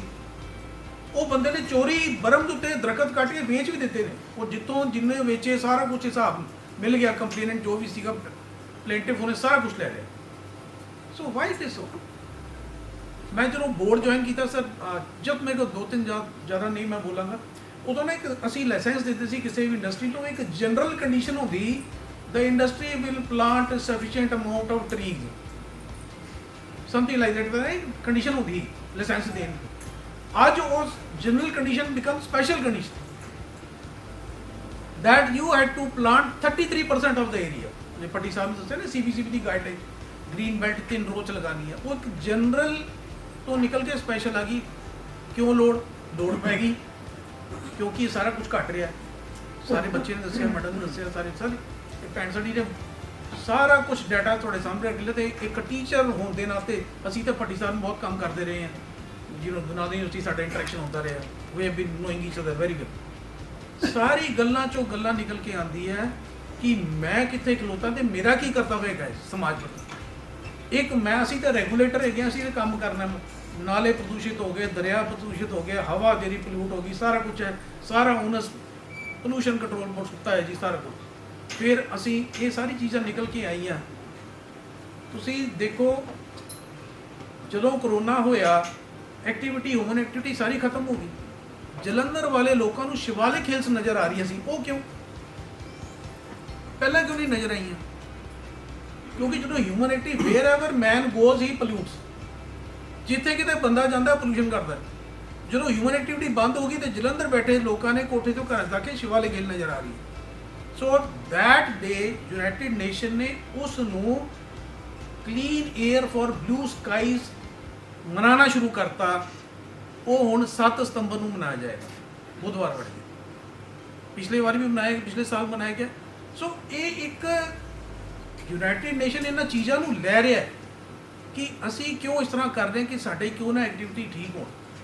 ਸੋ ਹਰ ਇੱਕ ਦਾ ਕਰਤੱਵ ਬਣਦਾ ਹੈਗਾ ਆ ਕਿ ਕਿਵੇਂ ਮੈਂ, ਹੁਣ ਬਾਬਾ ਜੀ ਨੇ ਪਲਾਂਟ ਲਗਾਣੇ ਬੜੇ ਸੌਖੇ ਨੇ। ਭੱਟੀ ਸਾਹਿਬ ਨੇ ਦੱਸਿਆ, ਪਾਲਣੇ ਜਿਹੜੇ ਉਹਨੂੰ ਪਾਲੋ, ਉਹਨੂੰ ਵੱਡਾ ਕਰੋ, ਆਪਣੇ ਬੱਚੇ ਸਮਝ ਕੇ ਸਮਝੋ। ਜਾਪਾਨ ਦੇ ਵਿੱਚ ਛੋਟੀ ਮਿਸਾਲ ਦੇਣਾ, ਵਰਟੀਕਲ ਗਰੋਥ ਹੈ, ਉੱਥੇ ਲੈਂਡ ਨਹੀਂ ਹੈਗੀ, there is a vertical growth. ਕਹਿੰਦੇ ਬੰਬੇ ਦੇ ਸ਼ਹਿਰ 'ਚ ਸਾਰੇ ਲੋਕੀ ਉਤਰ ਕੇ ਥੱਲੇ ਆ ਜਾਣਾ ਫਲੈਟਾਂ 'ਚ, ਪੈਰ ਰੱਖਣ ਨੂੰ ਜਗ੍ਹਾ ਨਹੀਂ ਮਿਲੇਗੀ, ਵਰਟੀਕਲ ਗਰੋਥ ਹੈ। ਲਾਈਕਵਾਈਜ਼ ਇਨ ਜਾਪਾਨ ਵਰਟੀਕਲ ਗਰੋਥ ਹੈ। ਉੱਥੇ ਇੱਕ ਬੱਚਾ ਪੈਦਾ ਹੁੰਦਾ ਤੇ ਉਸੇ ਵੇਲੇ ਉਹ ਗਮਲਾ ਲੈ ਕੇ ਬੂਟਾ ਲਗਾ ਦਿੰਦਾ ਉਹਦਾ ਮਾਪਿਓ। ਉਹਨੂੰ ਪਤਾ ਇਹਨੇ ਵਾਤਾਵਰਣ ਤੋਂ ਜਿਹੜੀ ਆਕਸੀਜਨ ਖਿੱਚਣੀ ਹੈਗੀ ਹੈ, ਉਹਦੀ ਕੋਈ ਰਿਪਲੇਸਮੈਂਟ ਤੇ ਕਰੀਏ। ਇੱਕ ਬੂਟਾ ਲਗਾਉਂਦੇ ਨੇ ਗਮਲਿਆਂ ਦੇ ਵਿੱਚ ਤੇ ਗਮਲੇ ਪਾਲਦੇ ਨੇ।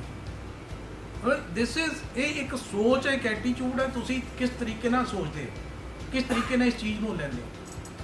ਹੁਣ ਸਾਰਾ ਦੱਸੇ ਗਲੋਬਲ ਕਲਾਈਮੇਟ ਕ੍ਰਾਈਸਿਸ, ਸਾਰੀ ਗੱਲਾਂ ਤੁਹਾਨੂੰ ਸਾਰਿਆਂ ਨੂੰ, ਬੱਚੇ ਨੂੰ ਪਤਾ ਹੈਗਾ। ਹੁਣ 16 ਸਤੰਬਰ ਨੂੰ ਵਰਲਡ ਓਜ਼ੋਨ ਡੇ ਮਨਾਇਆ ਜਾ ਰਿਹਾ, ਹਰ ਵਾਰੀ ਮਨਾਇਆ ਜਾਂਦਾ ਹੈ। ਆ 16 ਨੂੰ ਮਨਾਇਆ ਜਾਏਗਾ। ਓਜ਼ੋਨ ਦੇ ਵਿੱਚ ਕਹਿੰਦੇ ਛਤਰੀ ਦੇ ਵਿੱਚ ਦੀ ਇੱਕ ਓਜ਼ੋਨ ਲੇਅਰ ਹੁੰਦੀ ਹੈ, ਅਲਟਰਾਵਾਇਲਟ ਰੇਜ਼ ਰੋਕਦੀ ਹੈ, ਉਹ ਤੇ ਛੇਕ ਹੋ ਗਿਆ ਹੋਇਆ, ਉਹ ਛੇਕ ਐਕਸਪੈਂਡ ਹੋ ਰਿਹਾ ਹੈ। It's on Canada and America ਦੇ ਵਿੱਚ ਆਉਂਦਾ ਹੈ। ਆ ਸਾਰੀ ਗੱਲਾਂ ਮੈਂ ਜ਼ਿਆਦਾ ਸਮਾਂ ਨਹੀਂ ਲਊਂਗਾ, ਕਿਉਂਕਿ ਜਸਟਿਸ ਜਸਬੀਰ ਸਿੰਘ ਨੂੰ ਸੁਣਨਾ ਜ਼ਰੂਰੀ ਹੈ, ਅਗਰਵਾਲ ਸਰ ਨੂੰ ਸੁਣਨਾ ਜ਼ਰੂਰੀ ਹੈ। ਮੇਰੇ ਤੋਂ ਬਾਅਦ ਮੈਂ ਤੇ ਕੁਛ ਨਹੀਂ ਬੋਲਾਂਗਾ, ਉਹਨਾਂ ਨੂੰ ਤੁਸੀਂ ਜ਼ਰੂਰ ਸੁਣਿਓ ਤੇ ਉਹਨਾਂ ਨੂੰ ਸੁਣ ਕੇ ਤੁਸੀਂ ਗ੍ਰਹਿਣ ਕਰਿਓ। ਤੁਸੀਂ ਤੁਹਾਡੀ ਕਲਾਸ ਲੱਗੀ ਹੈ, ਬਹੁਤ ਵਧੀਆ। ਅਸੀਂ ਕੰਮ ਕਰਦੇ ਇੰਪਲੀਮੈਂਟਿੰਗ ਅਥਾਰਟੀ। ਇੱਕ ਲਾਸਟ ਐਗਜ਼ਾਮਪਲ ਦੇਣਾ ਹੈ। ਤੁਸੀਂ ਪਹਿਲਾਂ ਖਬਰ ਸੁਣੀ ਹੋਏਗੀ 2011-12 ਦਰਬਾਰ ਸਾਹਿਬ ਦੇ ਸੋਨੇ ਦਾ ਜਿਹੜਾ ਪਾਲਿਸ਼ ਲਿਸ਼ਕਣਾ ਬੰਦ ਹੋ ਗਿਆ 에ਅਰ ਪੋਲੂਸ਼ਨ ਕਰਕੇ। ਸੁਣਿਆ ਜੀ ਬੱਚੋ ਤੁਸੀਂ? ਗੁੱਡ। ਉਹਦੇ ਵਿੱਚ ਜਸਟਿਸ ਸੀਗੇ ਹਾਈ ਕੋਰਟ ਦੇ, ਉਹਨਾਂ ਨੇ ਜੀ ਸਰ ਸਵੋ ਮੋਟੋ ਲੈ ਲਿਆ। ਦੈਨ ਹੀ ਸੇਜ਼ ਅਖਬਾਰ 'ਚ ਪੜ੍ਹ ਕੇ ਹੀ called Punjab pollution control board and corporation, what you are doing. Punjab pollution control board ਨੇ IIT Delhi, Indian institute of Delhi, ਉਸੇ ਵੇਲੇ engage ਕੀਤੀ। ਇੱਕ ਵਰਡ ਹੁੰਦਾ ਜੀ source apportionment study, SA study. ਕਿਹੜੀ ਜਗ੍ਹਾ ਤੋਂ, ਕਿਹੜੇ ਸੋਰਸ ਤੋਂ ਆ ਰਿਹਾ ਹੈ ਪੋਲੂਸ਼ਨ। ਉਹ ਫਿਰ ਉਹ ਜਿਹੜੇ ਅਸੀਂ ਤਾਂ ਇੰਪਲੀਮੈਂਟਿੰਗ ਅਥਾਰਟੀ ਹੈ, ਰੈਗੂਲੇਟਿੰਗ ਹੈ, ਉਹਨਾਂ ਤੋਂ ਸਟੱਡੀ ਕਰਵਾਇਆ 6 ਲੱਖ ਰੁਪਏ ਦੇ ਕੇ। ਉਹਨਾਂ ਨੇ ਕੁਝ 17-18 ਰਿਕਮੈਂਡੇਸ਼ਨ ਦਿੱਤੀਆਂ। ਉਹਦੇ ਵਿੱਚ ਸਭ ਤੋਂ ਪਹਿਲਾਂ ਰਿਕਮੈਂਡੇਸ਼ਨ ਇਹ ਦਿੱਤੀ ਕਿ ਦਰਬਾਰ ਸਾਹਿਬ ਧਨ ਸਿੰਘ ਮਾਰਕੀਟ ਤੋਂ ਅੱਗੇ ਆਟੋ ਰਿਕਸ਼ਾ ਨਹੀਂ ਜਾਣ। ਪਹਿਲੀ ਰਿਕਮੈਂਡੇਸ਼ਨ। ਇਸ ਤਰ੍ਹਾਂ ਕਾਫੀ ਰਿਕਮੈਂਡੇਸ਼ਨ ਆਈਆਂ। ਇੱਕ ਜਿਹੜੀ ਖਾਸ ਰਿਕਮੈਂਡੇਸ਼ਨ ਸੀ ਕਿ ਹੁਣ ਆਪਾਂ ਗੱਲਾਂ ਕਰਦੇ ਨੇ ਹਿਊਮਨ ਐਕਟੀਵਿਟੀ, ਇੱਕ ਮੁਕੱਦਸ ਮੱਕਾ ਸਾਡਾ, ਉੱਥੇ ਜਨਰੇਟਰ ਸੈੱਟ ਯੂਜ਼ ਹੁੰਦਾ ਹੈ। 1000 kVA, 750 kVA। ਉਹ ਕਿਉਂ? ਟ੍ਰਿਪ ਹੁੰਦੀ ਹੈ ਜਦੋਂ ਲਾਈਕ IIT ਰਿਕਮੈਂਡੇਸ਼ਨ ਕੀਤੀ ਆ ਕਿ ਇੱਥੇ ਇੱਕ GIS ਸਬ ਸਟੇਸ਼ਨ ਲਗਾਇਆ ਜਾਵੇ 66 kVA ਦਾ, ਕਿ ਉਹ ਜਨਰੇਟਰ ਸੈੱਟ ਨਾ ਯੂਜ਼ ਹੋਣ। ਉਹ ਲਗਾਉਣ ਵਾਸਤੇ ਸਾਨੂੰ ਇੰਨੀ ਜਦੋਜਹਿਦ ਕਰਦੇ ਵੀ ਸਰ, ਸਾਡੇ ਚੇਅਰਮੈਨ ਪੰਨੂ ਸਰ ਸੀਗੇ ਤੇ ਉਹ SGPC ਨਾਲ ਰੋਜ਼ ਜਾ ਕੇ ਪੜ੍ਹਿਆ ਕਰੀਏ। ਉਹ ਕਹਿੰਦੇ ਜੀ ਅਸੀਂ ਲਗਾਉਣ ਨੂੰ ਤਿਆਰ ਹਾਂ, ਜਗ੍ਹਾ ਆਈਡੈਂਟੀਫਾਈ ਕੀਤੀ, ਕੋਆਪਰੇਸ਼ਨ ਕੀਤਾ ਤੇ ਕੋਈ 1.5 ਸਾਲ ਬਾਅਦ sir I am very boastly I can say I am boasting about it ਕਿ ਉਹ ਲਗਾ ਲਿਆ, ਚਾਲੂ ਹੋ ਗਿਆ। ਸਾਨੂੰ 1.5-2 ਸਾਲ ਲੱਗੇ, ਟਰਾਂਸਫਾਰਮਰ ਨਹੀਂ ਮਿਲਿਆ ਬਿਜਲੀ ਬੋਰਡ ਤੋਂ। ਸਰਾਂ ਸਾਹਿਬ ਆਏ, ਉਹਨਾਂ ਨੇ ਕਿਹਾ ਮੈਂ ਟਰਾਂਸਫਾਰਮਰ ਭੇਜਦਾ, ਉਹਨਾਂ ਨੇ ਟਰਾਂਸਫਾਰਮਰ ਭੇਜ ਕੇ ਰਿਪਲੇਸ ਕੀਤੇ ਸਾਰੇ। ਇੱਕ ਵਿਲ ਪਾਵਰ, ਇੱਕ ਬੰਦੇ ਨੇ ਸੋਚ, ਸਮੱਸਿਆ ਪੈਦਾ ਹੋਈ, ਉਹਦਾ ਸੋਲੂਸ਼ਨ ਨਿਕਲ ਆਇਆ। ਤੇ ਜੋ ਉਹਨਾਂ ਨੇ ਪ੍ਰੋਜੈਕਸ਼ਨ ਕੀਤੀ ਸੀ IIT ਦਿੱਲੀ ਨੇ, ਅੱਜ ਉਹ ਪ੍ਰੋਜੈਕਸ਼ਨ ਤੇ ਅਸੀਂ ਪਹੁੰਚੇ ਹੋਏ ਹਾਂ ਕਿ ਦਰਬਾਰ ਸਾਹਿਬ ਦੇ ਉੱਤੇ ਸਭ ਤੋਂ ਪਹਿਲਾਂ ਜਿਹੜੇ ਸੋਰਸਸ ਆਈਡੈਂਟੀਫਾਈ ਕਰਕੇ ਤੰਦੂਰ ਆਈਡੈਂਟੀਫਾਈ ਕੀਤੇ। ਕੁਲਚੇ ਖਾਣੇ ਨਾ ਆਪਾਂ, ਕਿੱਡੇ ਵਧੀਆ ਸਵਾਦ ਹੁੰਦੇ ਕੁਲਚੇ। ਦਰਬਾਰ ਸਾਹਿਬ ਦੇ ਕਦੀ ਆਲੇ ਦੁਆਲੇ ਵੇਖੋਗਾ ਜਰਾ, ਦੇ ਕੁਲਚੇ ਦੇ ਕੁਲਚਾ, ਦੇ ਕੁਲਚੇ ਦੇ ਕੁਲਚਾ। ਹੋਟਲਾਂ ਦੇ ਵਿੱਚ ਉਹ ਸਾਰਾ ਕੁਝ ਚੇਂਜ ਕਰਾਇਆ ਸਰ ਕੰਸੈਪਟ। ਸਾਰੀ ਜਗ੍ਹਾ ਮਿਊਨਿਸਪਲ ਸੌਲਟ ਵੇ, ਉੱਥੇ ਜਿਹੜਾ ਕੂੜਾ ਇਕੱਠਾ ਹੁੰਦਾ, ਕਿੰਨੇ ਘਰ ਨੇ ਪਿੱਛੇ, ਆਟਾ ਮੰਡੀ, ਲੂਣ ਮੰਡੀ, ਸਾਰੀ ਉਹ ਤੀਲੀ ਲਾ ਦਿੰਦੇ ਨੇ ਸਵੇਰੇ, ਉਹ ਬੰਦ ਕਰਵਾਈ। ਹੁਣ ਤੇ ਖੈਰ ਜਦੋਂ ਗਵਰਨਮੈਂਟ ਸਹੀਆਂ ਤੇ ਹੈਰੀਟੇਜ ਠੀਕ ਠਾਕ ਹੋ ਗਿਆ, ਬਹੁਤ ਵਧੀਆ ਫੇਸ ਲਿਫਟਿੰਗ ਹੋ ਗਈ, ਸਾਰਾ ਕੁਝ ਹੋ ਗਿਆ। ਕਹਿਣ ਦਾ ਭਾਵ ਹੈ you create a problem, then you find a solution to the problem. Then why create a problem? ਅਸੀਂ ਮੁੱਦਾ ਹੀ ਕਿਉਂ ਪੈਦਾ ਹੋਣ ਦੀ? ਕਿਉਂ ਨਾ ਇਹੋ ਜਿਹਾ ਕੰਮ ਕਰੀਏ ਕਿ ਪ੍ਰੋਬਲਮ ਹੀ ਨਾ ਕ੍ਰੀਏਟ ਹੋਵੇ। ਸੋ ਕਹਿਣ ਦਾ ਭਾਵ ਹੈ ਕਿ ਬੀਇੰਗ ਅ ਰੈਗੂਲੇਟਰੀ ਅਥਾਰਟੀ, ਜੋ ਭੱਟੀ ਸਾਹਿਬ ਨੇ ਦੱਸਿਆ। ਅਸੀਂ ਹੁਣ ਸਰ ਮੈਂ ਇੱਕ ਐਗਜ਼ਾਮਪਲ ਦੇਣਾ, ਇੱਕ ਬਹੁਤ ਅੱਛਾ ਤਗੜਾ ਪੋਲੀਟੀਸ਼ੀਅਨ ਸੀਗਾ, ਉਹਦਾ ਇੱਕ ਸਾਡੇ ਕੋਲ ਕੇਸ ਨਹੀਂ ਹੈ, ਮੈਂ ਨਾਂ ਨਹੀਂ ਲੈਣਾ ਚਾਹੁੰਦਾ, and he was bent upon ਕਿ ਮੈਂ ਇੱਥੇ ਲਗਾਵਾਂ। ਵੀ ਰੈਜ਼ਿਸਟਡ, ਨੋ, ਤੈਨੂੰ ਨਹੀਂ ਲਗਾਉਣ ਦੀ ਇਜਾਜ਼ਤ। ਉਹ ਕੀ ਕਰ ਰਿਹਾ ਸੀ, ਆਪਣੀ ਗ੍ਰੀਨ ਬੈਲਟ ਦੇ ਵਿੱਚ ਐਕਸਪੈਂਸ਼ਨ ਕਰ ਰਿਹਾ ਸੀ। ਉਹ ਸਟਾਪਡ ਹਿਮ ਕਿ ਨਹੀਂ ਲਗਾਏਗਾ ਤੂੰ। ਸਾਨੂੰ ਇੰਨੇ ਫੋਨ ਖੜ ਕੇ ਇੰਨਾ ਸਾਡੇ ਤੇ ਪ੍ਰੈਸ਼ਰ ਸੀ ਕਿ ਰਹੇ ਰੱਬ ਦਾ ਨਾ, ਲੇਕਿਨ ਅਸੀਂ ਵੀ ਅੜ ਗਏ ਸੀ ਕਿ ਚਲੋ ਕੋਈ ਗੱਲ ਨਹੀਂ, ਫਿਰ ਉਹਨੂੰ ਉੱਥੇ ਸ਼ਿਫਟ ਕਰਕੇ ਕਰਨਾ ਪਿਆ। ਕਹਿੰਦਾ ਭਾਵ ਇਹ ਹੈ ਕਿ ਅਸੀਂ ਪੋਲੂਸ਼ਨ, ਆਪਾਂ ਪ੍ਰੋਬਲਮ ਹੀ ਕਿਉਂ ਪੈਦਾ ਹੋਣ ਦੀ ਬਾਅਦ 'ਚ ਉਹਦਾ ਸੋਲੂਸ਼ਨ ਲੱਭਦੇ ਨਹੀਂ। ਸੋ ਟੋਟਲ ਸਾਡੀ ਇਸ ਸਾਰੀ ਅੱਜ ਸੈਮੀਨਾਰ ਬਾਬਾ ਜੀ ਦਾ ਬਹੁਤ ਦੂਰਅੰਦੇਸ਼ੀ ਹੈ। ਮਤਲਬ ਇਹ ਗੱਲਾਂ ਬਾਤਾਂ ਨਹੀਂ ਇਹ ਕਿ ਸੈਮੀਨਾਰ ਹੋਇਆ ਤੇ ਚਲੇ ਗਏ, ਬਾਬਾ ਜੀ ਨੇ ਤਾਂ ਕਰਕੇ ਵਿਖਾਇਆ ਨਾ ਜੀ। ਉਹ ਭੈਣ ਸਾਡੀ ਫਤਿਹਗੜ੍ਹ ਸਾਹਿਬ ਤੋਂ ਆਈ ਹੈ, ਉਹਨੇ ਸ਼ਲਾਘਾ ਕੀਤੀ। ਭੱਟੀ ਸਾਹਿਬ ਆਏ ਨੇ, ਕਦੀ ਇੱਧਰ ਆਈ ਨਹੀਂ ਇਸ ਪਾਸੇ ਸ਼ਲਾਘਾ ਕੀਤੀ। ਤਾਂ ਇਹ ਸਾਰੀ ਗੱਲਾਂ ਕਿ ਜੋ ਕਰਕੇ ਵਿਖਾਓ, ਆਪਣੀ ਕਰਨੀ ਤੇ ਪੂਰੇ ਉਤਰੋ ਤੇ ਇਹਨੂੰ ਧਰਮ ਮੰਨ ਕੇ ਕਰੋ ਕੰਮ ਨੂੰ। ਅੱਜ ਆਪਾਂ ਬੈਠੇ ਸੈਮੀਨਾਰ ਵਿੱਚ ਜਾ ਰਹੇ ਹਾਂ ਤੇ ਜਾ ਕੇ ਉਹਨੇ ਦਾ ਆਪਾਂ ਕਰਾਂਗੇ ਕੀ। ਭੱਟੀ ਸਾਹਿਬ ਨੇ ਕੋਈ ਕਿਤਾਬਾਂ ਦੱਸੀਆਂ, ਸਾਰੇ ਬੱਚੋ ਪੜ੍ਹੋ, ਉਹਨੂੰ ਪੜ੍ਹ ਕੇ ਉਹਦੇ 'ਚੋਂ ਜਿਸਟ ਕੱਢੋ, ਲਾਈਫ ਵਿੱਚ ਇੰਪਲੀਮੈਂਟ ਕਰੋ। ਜਿਵੇਂ ਡਾਕਟਰ ਸਾਹਿਬ ਨੇ ਕਿਹਾ ਭੱਟੀ ਸਾਹਿਬ ਤੁਸੀਂ ਸਿਖਾਉਣ ਆ ਜਾਓ, ਭੈਣ ਸਾਡੀ ਨੇ ਡਾਟਾ ਦੇ ਦਿੱਤਾ। ਮੈਂ ਰਿਕੁਐਸਟ ਕਰਾਂਗਾ ਜੋ ਵੀ ਤੁਹਾਡੀ ਪੀਪੀਟੀ ਹੈ kindly share with justice Jagbir Singh sir, NGT ਵਿੱਚ ਸ਼ੇਅਰ ਕਰੋ, ਸਾਨੂੰ ਸ਼ੇਅਰ ਕਰੋ। ਅਸੀਂ ਵੀ ਪੜ੍ਹੀਏ, ਮੈਂ ਵੀ ਸਿੱਖਿਆ ਹੈ ਬਹੁਤ ਸਾਰੀ ਚੀਜ਼ਾਂ। ਮੈਂ ਬੰਦਾ ਸਿੱਖਦਾ ਰਹਿੰਦਾ ਹੈ ਤੇ ਅੰਤ ਤੱਕ ਸਿੱਖ ਰਹਿੰਦਾ, ਪਾਲਣੇ ਤੋਂ ਲੈ ਕੇ ਕਬਰ ਤੱਕ ਸਿੱਖਦਾ ਹੈ।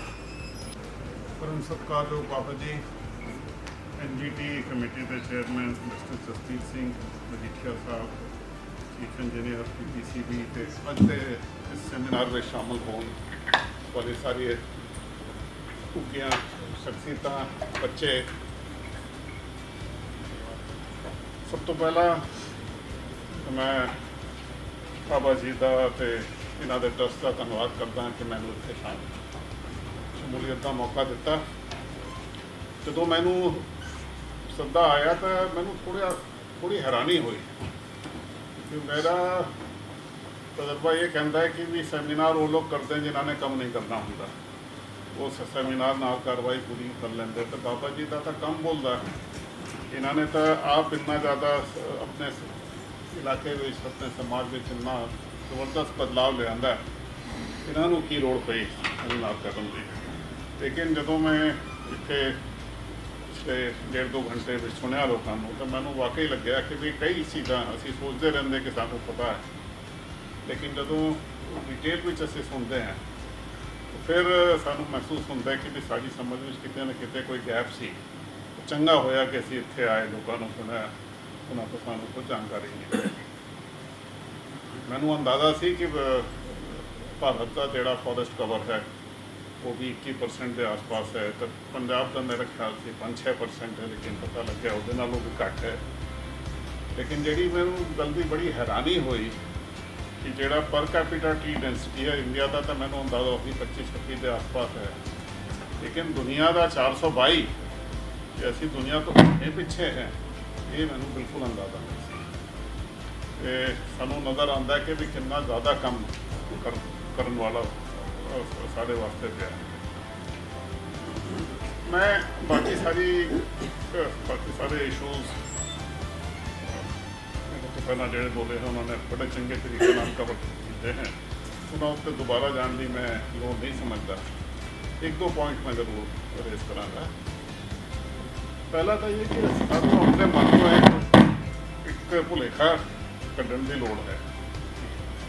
WhatsApp 'ਤੇ ਇੱਕ ਵੀਡੀਓ 1-2 ਸਾਲ ਪਹਿਲਾਂ ਆਇਆ ਸੀ, ਹਾਲੀਵੁੱਡ ਦੀ ਇੱਕ ਐਕਟਰੈਸ ਹੈ ਜੂਲੀਆ ਰੋਬਰਟਸ, ਉਹਨੇ ਧਰਤੀ ਮਾਂ ਦਾ ਰੋਲ ਕਰਦੇ ਹੋਏ, ਉਹਦੀ ਆਵਾਜ਼ ਹੈ ਸਿਰਫ,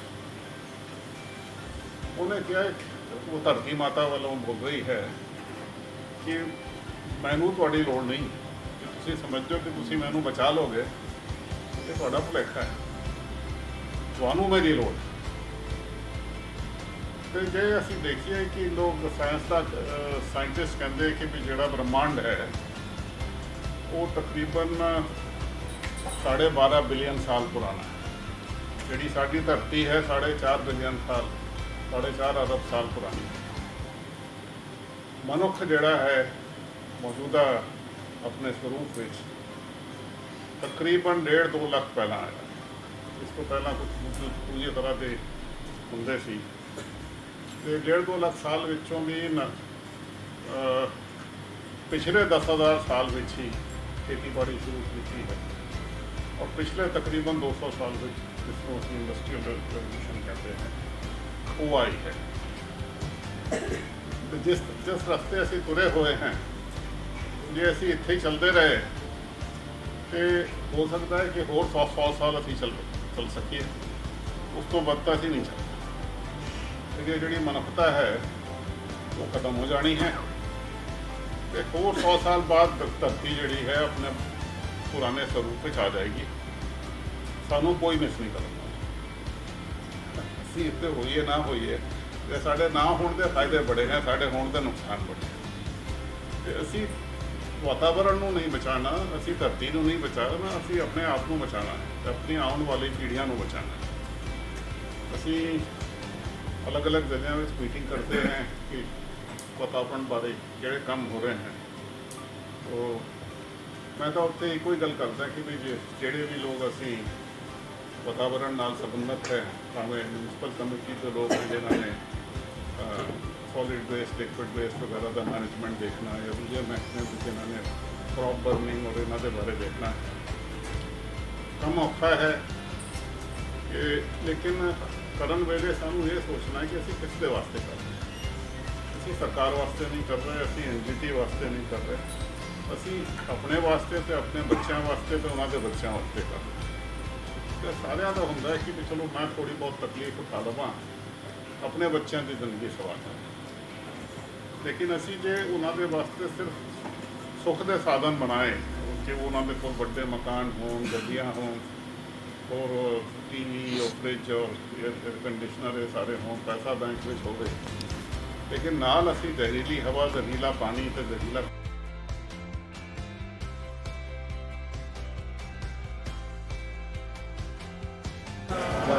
ਵਾਹਿਗੁਰੂ ਜੀ ਕੀ ਫਤਿਹ। ਬੱਚੋ ਕਾਇਮ ਹੋ? ਬੜੀ ਦੁਚਿੱਤੀ ਵਿੱਚ ਹੈ ਮੈਂ। ਮੇਰੇ ਵਰਗਾ ਬੱਚਾ ਉਹਨੂੰ ਮਾਸਟਰ ਜੀ ਲਾਸਟ ਤੇ ਸਭ ਤੋਂ ਲਾਸਟ ਡੈਸਕ ਤੇ ਬਿਠਾਉਂਦੇ ਸੀ। ਉਹ ਇਸ ਕਰਕੇ ਬਿਠਾਉਂਦੇ ਸੀ ਕਿ ਉਹ ਸਿੱਖਦਾ ਕੋ ਵਿਦਿਆ ਦਾ ਗ੍ਰਹਿਣ ਘੱਟ ਸੀ।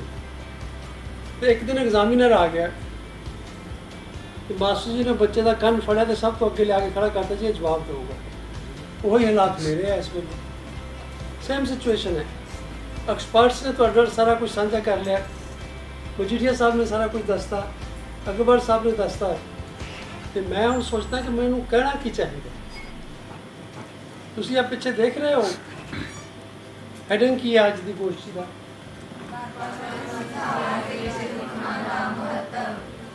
ਪਰ ਜਿੰਨੀ ਗੱਲ ਅਸੀਂ ਸੁਣੀ ਹੈ ਉਹ ਤੋਂ ਮੈਨੂੰ ਲੱਗਦਾ ਕਿ ਹੋਣਾ ਚਾਹੀਦਾ ਸੀ ਵਾਤਾਵਰਨ ਖਰਾਬ ਕਰਨ ਵਿੱਚ ਮਨੁੱਖਾਂ ਦਾ ਮਹੱਤਵ। ਵਾਤਾਵਰਨ ਦਾ ਆਪਣੇ ਆਪ ਦੇ ਵਿੱਚ ਮਜੀਠੀਆ ਸਾਹਿਬ ਨੇ ਦੱਸਿਆ ਤੁਹਾਨੂੰ ਕਿ ਕਿਸ ਤਰ੍ਹਾਂ ਜਦੋਂ ਕਰੋਨਾ ਆਇਆ 2 ਮਹੀਨੇ ਕਰਫਿਊ ਰਿਹਾ, ਤੁਸੀਂ ਸਾਰਿਆਂ ਨੇ ਦੇਖਿਆ ਕਿ ਕਿੰਨੀ ਸਵੱਛ ਹਵਾ ਹੋ ਗਈ ਔਰ ਕਿੰਨੀ ਅੱਛੀ ਪ੍ਰਫੁੱਲਤ ਹੋਈ ਕੁਦਰਤ। ਪਰ ਇਹਨੂੰ ਖਰਾਬ ਕਿਹਨੇ ਕੀਤਾ? ਮਨੁੱਖਾਂ ਨੇ। ਬਾਬਾ ਜੀ ਬੈਠੇ ਨੇ, ਬਹੁਤ ਕੰਮ ਹੈ, ਬਹੁਤ ਅੱਛੇ ਕੰਮ ਕੀਤੇ ਨੇ। 8 ਗੁਰੂ ਸਾਹਿਬਾਨ ਦੀ ਚਰਨ ਛੋਹ ਪ੍ਰਾਪਤ ਹੈ ਇਸ ਧਰਤੀ ਨੂੰ, ਔਰ ਇਸ ਧਰਤੀ ਨੂੰ ਵਰਦਾਨ ਹੈ ਕਿ ਜੋ ਸੇਵਾ ਕਰੇਗਾ ਉਹਨੂੰ ਮੇਵਾ ਜ਼ਰੂਰ ਮਿਲੇਗਾ। ਇਸ ਧਰਤੀ ਦਾ ਵਰਦਾਨ ਹੈ। ਔਰ ਬਾਬਾ ਜੀ ਦੀ ਕਮਿਟਮੈਂਟ ਇੰਨੀ ਜ਼ਿਆਦਾ ਹੈ ਕਿ ਮਕਰਾਣੇ ਦੇ ਵਿੱਚ ਕੁਝ ਦਰਖਤ ਕੱਟੇ ਗਏ ਜਿਹੜੇ ਕਿਸੇ ਵੇਲੇ ਬਾਬਾ ਜੀ ਨੇ ਲਾਏ ਹੋਣ। ਬਹੁਤ ਚਿੰਤਾ ਇਹਨਾਂ ਨੂੰ, ਮੇਰੇ ਨਾਲ ਗੱਲ ਕੀਤੀ, NGT ਤੱਕ ਪਹੁੰਚੇ ਔਰ ਉਹਨਾਂ ਬੰਦਿਆਂ ਨੂੰ ਬੁਲਾਇਆ ਗਿਆ। ਉਹ ਕੰਮ ਹਜੇ ਵੀ ਬਾਬਾ ਜੀ ਇਸ ਨੂੰ ਅੱਗੇ ਲਿਜਾਣਾ ਚਾਹੁੰਦੇ ਆ। ਮੇਰਾ ਕਹਿਣ ਦਾ ਭਾਵ ਹੈ ਕਿ ਤੁਸੀਂ ਜਿਹੜਾ ਦਰਖਤ ਲਾਉਂਦੇ ਹੋ ਉਹਨੂੰ ਪਾਲਣਾ ਤੇ ਉਹਦੀ ਰਾਖੀ ਕਰਨਾ ਤੁਹਾਡਾ ਸਾਰਿਆਂ ਦਾ ਕਰਤੱਵ ਹੈ। ਨਵਜੋਤ ਨੇ ਬਹੁਤ ਅੱਛੇ, ਛੋਟਾ ਭਾਈ ਹੈ, ਤਰੱਕੀ ਕਰੇਗਾ ਜ਼ਿੰਦਗੀ ਦੇ ਵਿੱਚ, ਦੱਸਿਆ ਕਿ ਅਸੀਂ ਟੁੱਟ ਚੁੱਕੇ ਹਾਂ ਕੁਦਰਤ ਦੇ ਨਾਲ। ਸ਼੍ਰੀ ਗੁਰੂ ਮਹਾਰਾਜ ਦਾ ਫਰਮਾਨ ਹੈ, ਕੁਦਰਤ ਦਿਸੇ ਕੁਦਰਤ ਸੁਣੀਏ, ਕੁਦਰਤ ਪਾਓ ਸੁਖ ਸਾਰ। ਕੁਦਰਤ ਵੀ ਸਾਰਾ ਕੁਛ ਹੈ ਜਿੰਨਾ ਵੀ ਕੁਛ ਤੁਸੀਂ ਦੇਖਦੇ ਹੋ। ਪਰ ਇਨਸਾਨ ਦੀ ਜਿੰਨੀ ਵੀ ਮੈਂ ਗੱਲ ਸੁਣੀ, ਡਾਕਟਰ ਸਾਹਿਬ ਬੈਠੇ ਨੇ, ਉਹਨਾਂ ਨੇ ਬੜੇ ਤਰੀਕੇ ਨਾਲ ਤੁਹਾਨੂੰ ਸਮਝਾਇਆ ਕਿ ਦਰਖਤਾਂ ਦਾ ਕੀ ਅਨੁਪਾਤ ਹੈ, ਦਰਖਤ ਕਿਵੇਂ ਲਾਉਣੇ ਚਾਹੀਦੇ ਨੇ। ਸਾਡੀ ਭੈਣ ਨੇ ਬੜੇ ਤਰੀਕੇ ਨਾਲ ਤੁਹਾਨੂੰ ਸਮਝਾਇਆ ਕਿ ਸਾਡੀ ਤਰਾਸਦੀ ਕੀ ਹੈ, ਅਸੀਂ ਕੀ ਕਰਨਾ ਚਾਹੁੰਦੇ ਹਾਂ। ਔਰ ਸਾਰੇ ਬੋਲਣ ਵਾਲਿਆਂ ਤੋਂ ਇਹੀ ਪਤਾ ਲੱਗਾ ਕਿ ਆਦਮੀ ਕਹਿੰਦਾ ਕਿ ਮੈਂ ਮਹਾਂ ਪ੍ਰਧਾਨ ਹਾਂ, ਮੇਰੇ ਤੋਂ ਵੱਡਾ ਕੋਈ ਨਹੀਂ ਤੇ ਮੈਂ ਹੀ ਇਸ ਦੁਨੀਆ ਤੇ ਰਾਜ ਕਰਨਾ। ਸਭ ਤੋਂ ਵੱਡੀ ਸਮੱਸਿਆ ਕੋਈ ਨਹੀਂ ਹੈ, ਇੱਕੋ ਹੀ ਸਮੱਸਿਆ, ਤੇ ਸਮੱਸਿਆ ਹੈ ਇਨਸਾਨ। ਅਗਰ ਅਸੀਂ ਆਪਣੇ ਆਪ ਨੂੰ ਸੰਭਾਲ ਲੈਂਦੇ ਹਾਂ ਤਾਂ ਮੈਨੂੰ ਨਹੀਂ ਲੱਗਦਾ ਕਿ ਸਾਰੀਆਂ ਸਮੱਸਿਆਵਾਂ ਜਿਹੜੀਆਂ ਆਉਣ ਵਾਲੀਆਂ ਨੇ ਇਹ ਇਸ ਤਰ੍ਹਾਂ ਕਾਇਮ ਰਹਿ ਜਾਣਗੀਆਂ। ਇੱਕ ਮਤਲਬ ਸਾਰਸ਼ਕ ਦੇ ਵਿੱਚ ਬਿਲਕੁਲ ਛੋਟੇ ਸ਼ਬਦਾਂ 'ਚ ਮੈਂ ਦੱਸਾਂਗਾ ਕਿ ਇੱਕ ਬਾਪ ਬੈਠਾ ਕੋਈ ਸੀਰੀਅਸ ਕੰਮ ਕਰ ਰਿਹਾ ਸੀ, ਇੱਕ ਬੱਚਾ ਉਹਦਾ ਹੈਗਾ ਸੀ, ਉਹ ਬਾਰ-ਬਾਰ ਆ ਰਿਹਾ ਸੀ ਤੇ ਡਿਸਟਰਬ ਕਰ ਰਿਹਾ ਸੀ। ਜਦੋਂ ਤੀਸਰੀ ਕੁ ਵਾਰੀ ਆਇਆ ਤੇ ਉਹਨੇ ਕੀ ਕੀਤਾ, ਉਹਦੇ ਕੋਲ ਇੱਕ ਵਰਲਡ ਦਾ ਮੈਪ ਪਿਆ ਸੀ, ਉਹਨੇ ਉਹਨੂੰ ਪਾੜਿਆ। ਜਦੋਂ ਬੱਚਾ ਉਹਨੂੰ ਕਹਿੰਦਾ ਯਾਰ ਇਹਨੂੰ ਜੋੜ ਕੇ ਲਿਆਵੇ ਦੁਬਾਰਾ, ਉਹਨੇ ਸੋਚਿਆ ਕਿ ਬੱਚੇ ਦਾ ਅੱਧਾ ਘੰਟਾ ਲੱਗ ਜਾਏਗਾ ਤੇ ਅੱਧੇ ਘੰਟੇ ਬਾਅਦ ਆ ਜਾਏਗਾ। ਉਹ 2-3-4 ਮਿੰਟ ਬਾਅਦ ਬੱਚਾ ਆ ਗਿਆ। ਉਹ ਕਹਿੰਦਾ ਵੀ ਤੂੰ ਇਹ ਇੱਡੀ ਛੇਤੀ ਕਿਵੇਂ ਸਾਰੀ ਦੁਨੀਆ ਦਾ ਨਕਸ਼ਾ ਜੋੜ ਲਿਆ? ਕਹਿੰਦਾ ਪਾਪਾ ਇਹ ਨਕਸ਼ੇ ਦੇ ਪਿਛਲੇ ਪਾਸੇ ਨਾ ਇੱਕ ਬਹੁਤ ਅੱਛੇ ਬੰਦੇ ਦਾ ਚਿੱਤਰ ਸੀ, ਮੈਂ ਸੋਚਿਆ ਜੇ ਬੰਦਾ ਬਣ ਗਿਆ ਤਾਂ ਨਕਸ਼ਾ ਬਣ ਜਾਊਗਾ। ਲੋੜ ਕੁਛ ਨਹੀਂ ਹੈ, ਸਿਰਫ ਬੰਦੇ ਬਣੋ, ਬੰਦੇ ਬਣਨ ਦੀ ਜ਼ਰੂਰਤ ਹੈ। ਅਗਰ ਬੰਦੇ ਬਣ ਜਾਓਗੇ ਸਾਰੇ ਨਕਸ਼ੇ ਠੀਕ ਹੋ ਜਾਣਗੇ। ਗੱਲ ਇਹ ਆਈ ਕਿ ਡਿਵੈਲਪਮੈਂਟ ਵੀ ਹੋਣੀ ਚਾਹੀਦੀ ਹੈ, ਡਿਵੈਲਪਮੈਂਟ ਦੇ ਨਾਲ ਨਾਲ ਕੁਦਰਤੀ ਰਾਖੀ ਵੀ ਕਰਨੀ ਚਾਹੀਦੀ ਹੈ। ਪਰ ਉਹ ਕੁਦਰਤੀ ਰਾਖੀ ਕਿਵੇਂ ਹੋ ਸਕਦੀ ਹੈ ਜਦੋਂ 4 ਅੱਖਰ, 4 ਅੰਗਰੇਜ਼ੀ ਦੇ 4 ਹੀ ਪੰਜਾਬੀ ਦੇ, ਜਿਨ੍ਹਾਂ ਤੇ ਅਸੀਂ ਬਿਲਕੁਲ ਪ੍ਰਤੀ ਮਾਰ ਕੇ ਬੈਠ ਗਏ ਹਾਂ, ਉਸ ਤੋਂ ਅੱਗੇ ਵੱਧਦੇ ਨਹੀਂ। ਔਰ ਉਹ ਅੱਖਰ ਨੇ ਜੇ ਉਹਨਾਂ ਨੂੰ ਭੁੱਲਣ ਦੀ ਕੋਸ਼ਿਸ਼ ਕਰੋਗੇ ਤਾਂ ਬਹੁਤ ਕੁਝ ਠੀਕ ਹੋ ਜਾਏਗਾ। ਆਈ, ਮੀ, ਮਾਈਨ, ਮਨੀ, ਮੈਂ, ਮੇਰਾ, ਮੈਨੂੰ, ਮਾਇਆ। ਇਹ ਤਾਂ ਗੱਲ ਕੀਤੀ ਗਈ ਲਾਲਚ ਦੀ ਕਿ ਮਨੁੱਖੀ ਲਾਲਚ ਹੈ ਜਿਹੜਾ ਇਸ ਤਰ੍ਹਾਂ ਕੁਝ ਕਰਵਾ ਰਿਹਾ। ਮੈਂ ਤੁਹਾਨੂੰ ਇੱਕ ਛੋਟੀ ਜਿਹੀ ਸਟੋਰੀ ਸੁਣਾਵਾਂਗਾ। ਇੱਕ ਸੇਠ ਸਾਹਿਬ, ਬਹੁਤ ਅੱਛਾ ਕੰਮ ਸੀ ਉਹਨਾਂ ਦਾ, ਬਹੁਤ ਬਿਜ਼ੀ ਰਹਿੰਦੀ ਸੀ ਦੁਕਾਨ, ਕੋਈ ਟਾਈਮ ਨਹੀਂ ਸੀ ਮਿਲਦਾ। ਇੱਕ ਦਿਨ ਮੀਂਹ ਪੈ ਰਿਹਾ ਸੀ ਬਹੁਤ ਜ਼ਿਆਦਾ ਤੇ ਵਿਹਲੇ ਸੀਗੇ। ਉਹਨਾਂ ਨੇ ਆਪਣੇ ਮੁਨੀਮ ਨੂੰ ਬੁਲਾਇਆ, ਕਹਿੰਦਾ ਮੁਨੀਮ ਦੇਖੋ ਆਪਣੀ ਫਾਈਨੈਂਸ਼ੀਅਲ ਕੰਡੀਸ਼ਨ ਕਿਸ ਤਰ੍ਹਾਂ ਦੀ ਹੈ। ਉਹ ਅੱਧਾ ਘੰਟਾ ਵਿਚਾਰਾ ਕਾਗਜ਼ਾਂ ਨਾਲ ਮੱਥਾ ਮਾਰਦਾ ਰਿਹਾ। ਉਸ ਤੋਂ ਬਾਅਦ ਜਦੋਂ ਆਇਆ ਤੇ ਬੜਾ ਖੁਸ਼, ਕਹਿੰਦਾ ਸੇਠ ਸਾਹਿਬ ਲੱਡੂ ਮੰਗਵਾਈਏ ਆਪ। ਕਹਿੰਦੇ ਗੱਲ ਕੀ ਹੋ? ਕਹਿੰਦਾ ਆਪ ਲੱਡੂ ਮੰਗਵਾਓ ਜੀ। ਕਹਿੰਦਾ ਭਾਈ ਦੱਸ ਤਾਂ ਸਹੀ ਗੱਲ ਕੀ ਹੈ? ਕਹਿੰਦਾ ਜੀ ਆਪਣੀ ਫਾਈਨੈਂਸ਼ੀਅਲ ਪੋਜੀਸ਼ਨ ਇੰਨੀ ਅੱਛੀ ਹੈ ਕਿ ਅਗਰ ਆਪਣੀਆਂ 9 ਜਨਰੇਸ਼ਨ ਨੈਕਸਟ ਕੋਈ ਕੰਮ ਨਾ ਕਰਨ, ਬੜੇ ਆਰਾਮ ਨਾਲ ਰੋਟੀ ਖਾ ਸਕਦੇ। ਸੇਠ ਸਾਹਿਬ ਖੜੇ ਸੀ, ਇੱਕਦਮ ਪੀੜੇ ਹੋ ਗਏ ਔਰ ਕੰਬਣ ਲੱਗ ਪਏ। ਉਹਨੇ ਸੋਚਿਆ ਕਿ ਉਹਨਾਂ ਨੂੰ ਕੋਈ ਗਸ਼ੀ ਪੈ ਗਈ, ਫੜ ਕੇ ਬਿਠਾਇਆ, ਪਾਣੀ ਪਿਆਇਆ। ਉਹ ਕਹਿਣ ਲੱਗੇ ਜੀ ਐਡੀ ਸੋਹਣੀ ਖਬਰ ਦਿੱਤੀ ਹੈ, ਕੀ ਗੱਲ ਹੋ ਗਈ? ਉਹ ਬੜੇ ਧੀਮੀ ਆਵਾਜ਼ ਦੇ ਵਿੱਚ ਕਮਜ਼ੋਰ ਜਿਹੀ ਬੋਲੇ, ਸੁਣਨ ਵਾਲੀ ਹੈ, ਮੇਰੀ 10ਵੀਂ ਜਨਰੇਸ਼ਨ ਦਾ ਕੀ ਬਣੂ? ਭਾਈ ਬਾਬਾ ਜੀ ਕਹਿ ਕੇ ਗਏ ਹਮ ਆਦਮੀ ਹਾਂ ਇੱਕਦਮ ਹੀ, ਤੇ ਜੇ 10 ਜਨਰੇਸ਼ਨ ਦਾ ਸੋਚੋਗੇ ਫਿਰ ਤਾਂ ਇਹੀ ਹੋਊਗਾ ਜੋ ਹੋ ਰਿਹਾ। ਕਈ ਚੀਜ਼ਾਂ ਐਸੀਆਂ ਨੇ, ਤੁਸੀਂ ਬੱਚੇ ਹੋ ਸਾਰੇ, ਮੈਂ ਤੇ ਬੋਨਸ ਤੇ ਆ 70 ਸਾਲ ਦਾ ਹੋ ਗਿਆ ਤੇ ਬਾਬਾ ਜੀ ਦੇ ਮੁਤਾਬਕ ਇੱਕ ਸਾਹ ਆਵੇ ਨਾ ਆਵੇ ਕੋਈ ਪਤਾ ਨਹੀਂ ਹੈ, ਉਹਨਾਂ ਦੀ ਕਿਰਪਾ ਹੈ। ਪਰ ਤੁਹਾਡੇ ਵਾਸਤੇ ਹੈ, ਮੈਂ ਇੱਕ ਅਰਦਾਸ ਕਰਾਂਗਾ ਜੀ ਕਿ ਜਿਹੜੇ ਤਾਂ ਮੇਰੇ ਹਾਣ ਦੇ ਨੇ ਉਹਨਾਂ ਵਾਸਤੇ ਅਰਦਾਸ ਨਹੀਂ ਹੈ, ਤੁਹਾਡੇ ਬੱਚਿਆਂ ਵਾਸਤੇ ਹੈ ਕਿ ਜਿੰਨੇ ਵੀ ਤੁਹਾਨੂੰ ਉਮਰ ਅਲਾਟ ਹੋਈ ਹੈ, ਬਾਬਾ ਜੀ ਨੇ ਕੀਤੀ ਹੈ। ਆਖਦੇ ਨੇ ਕਿ ਅਸੀਂ ਦੁਨੀਆ 'ਚ ਤਦ ਹੁੰਦੇ ਹਾਂ ਜਦੋਂ ਜਾਣ ਦਾ ਲਿਖਿਆ ਜਾਂਦਾ ਹੈ। ਉਸ ਉਮਰ ਦੇ ਵਿੱਚ 100 ਸਾਲ ਹੋਰ ਜੁੜ ਜਾਓ। ਤੁਸੀਂ ਜਿੰਨੀ ਉਮਰ ਤੁਹਾਡੀ ਉਹ ਤੋਂ 100 ਸਾਲ ਹੋਰ ਜੀਓ, ਇਹ ਮੈਂ ਅਰਦਾਸ ਕਰਦਾ। ਪਰ ਮੈਨੂੰ ਨਾ ਮਿਲੇ, ਕਿਉਂਕਿ ਜੋ ਹੋਣ ਵਾਲਾ ਹੈ, ਜੋ ਅੱਗੇ ਹੋ ਰਿਹਾ ਹੈ, ਜੋ ਤੁਸੀਂ ਸਫ਼ਰ ਕਰਨਾ ਹੈ, ਮੈਂ ਨਹੀਂ ਉਹ ਦੇਖਣਾ ਚਾਹੁੰਦਾ।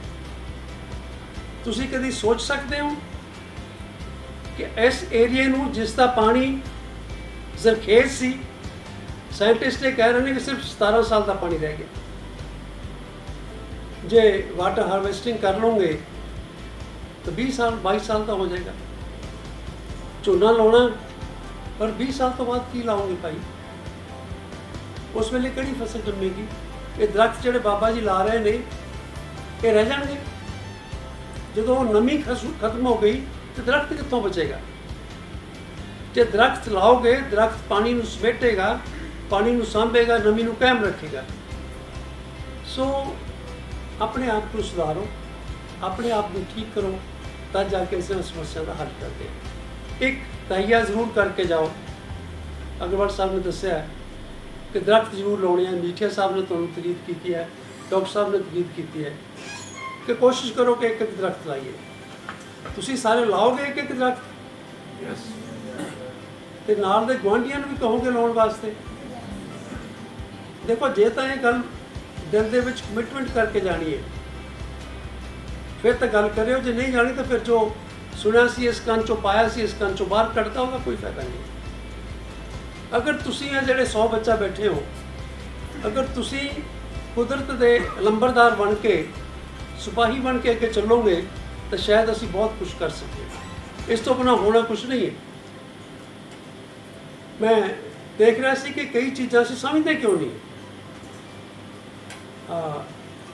भैन हरवीर ने गल की कि शुरू च सोचा गया कि जिहड़े ड्रोन वाले शब्द ने वरतने नहीं, पर एक्चुअली असीं क्लाइमेट एमरजेंसी विच हाँ, असीं टिपिंग पॉइंट ते पहुंच चुके हैं।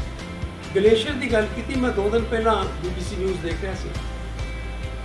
कभी नहीं होया पाकिस्तान की हिस्ट्री में इस वेले 1/3 हिस्सा पाकिस्तान का उसकी आबादी और उसका एरिया अड़दी मार्क में, जिहड़ा कभी नहीं होया पिछले 100 साल के विच। इस मार्च के विच सब तो ज़्यादा टैंपरेचर 122 साल तो बाद रिकॉर्ड किया गया। और दौड़ किस चीज़ की लगी हुई है? स्टॉकहोम कॉन्फ्रेंस हुई 1972 के विच, लोगों ने सोचना शुरू किया, साइंटिस्ट ने चेतावनी दी तो लोग उठे, थोड़ी जी गलबात की, पर उस तो बाद फिर सौ गए। 1974 के विच वाटर एक्ट आया। कि तुहाडे विचों किसी बच्चे ने पशु चराउण की आनंद माणिया? नहीं मान सकते।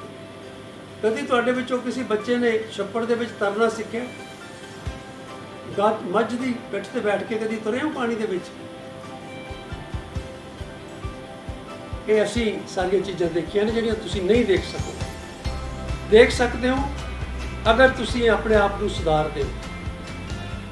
1974 के विच वाटर एक्ट आ गया। सोच ये सी कि पानी की राखी की जाएगी। मैं हैरान है उन्होंने लोगों की सोच थे। उस वेले पानी बिल्कुल साफ सी। जिस दिन बाबा जी ने कह देना कि तुसी पशुओं को इधरले पासे लैके जाना जिधर नदी सी, तो बड़े खुश होना कि चलो भी नहाउण नूं मिलेगा, तारियां लावांगे। नहाउंदे रहे उस पानी के विच, सफेद चिट्टा थले रेता दिसना। पर अज उस नदी के विच तुसी पैर नहीं रख सकते। सारे हिंदुस्तान दीयां सारियां नदियां प्रदूषित ने, क्रिटिकल ने। सिर्फ एक ब्यास जिहड़ा बी ग्रेड की चल रहा पंजाब के विच, बाकी सारे C और D ग्रेड में पहुंचे गए। सतलुज E ग्रेड के विच है। एक कितों उपरों तो आया नहीं सारा कुछ।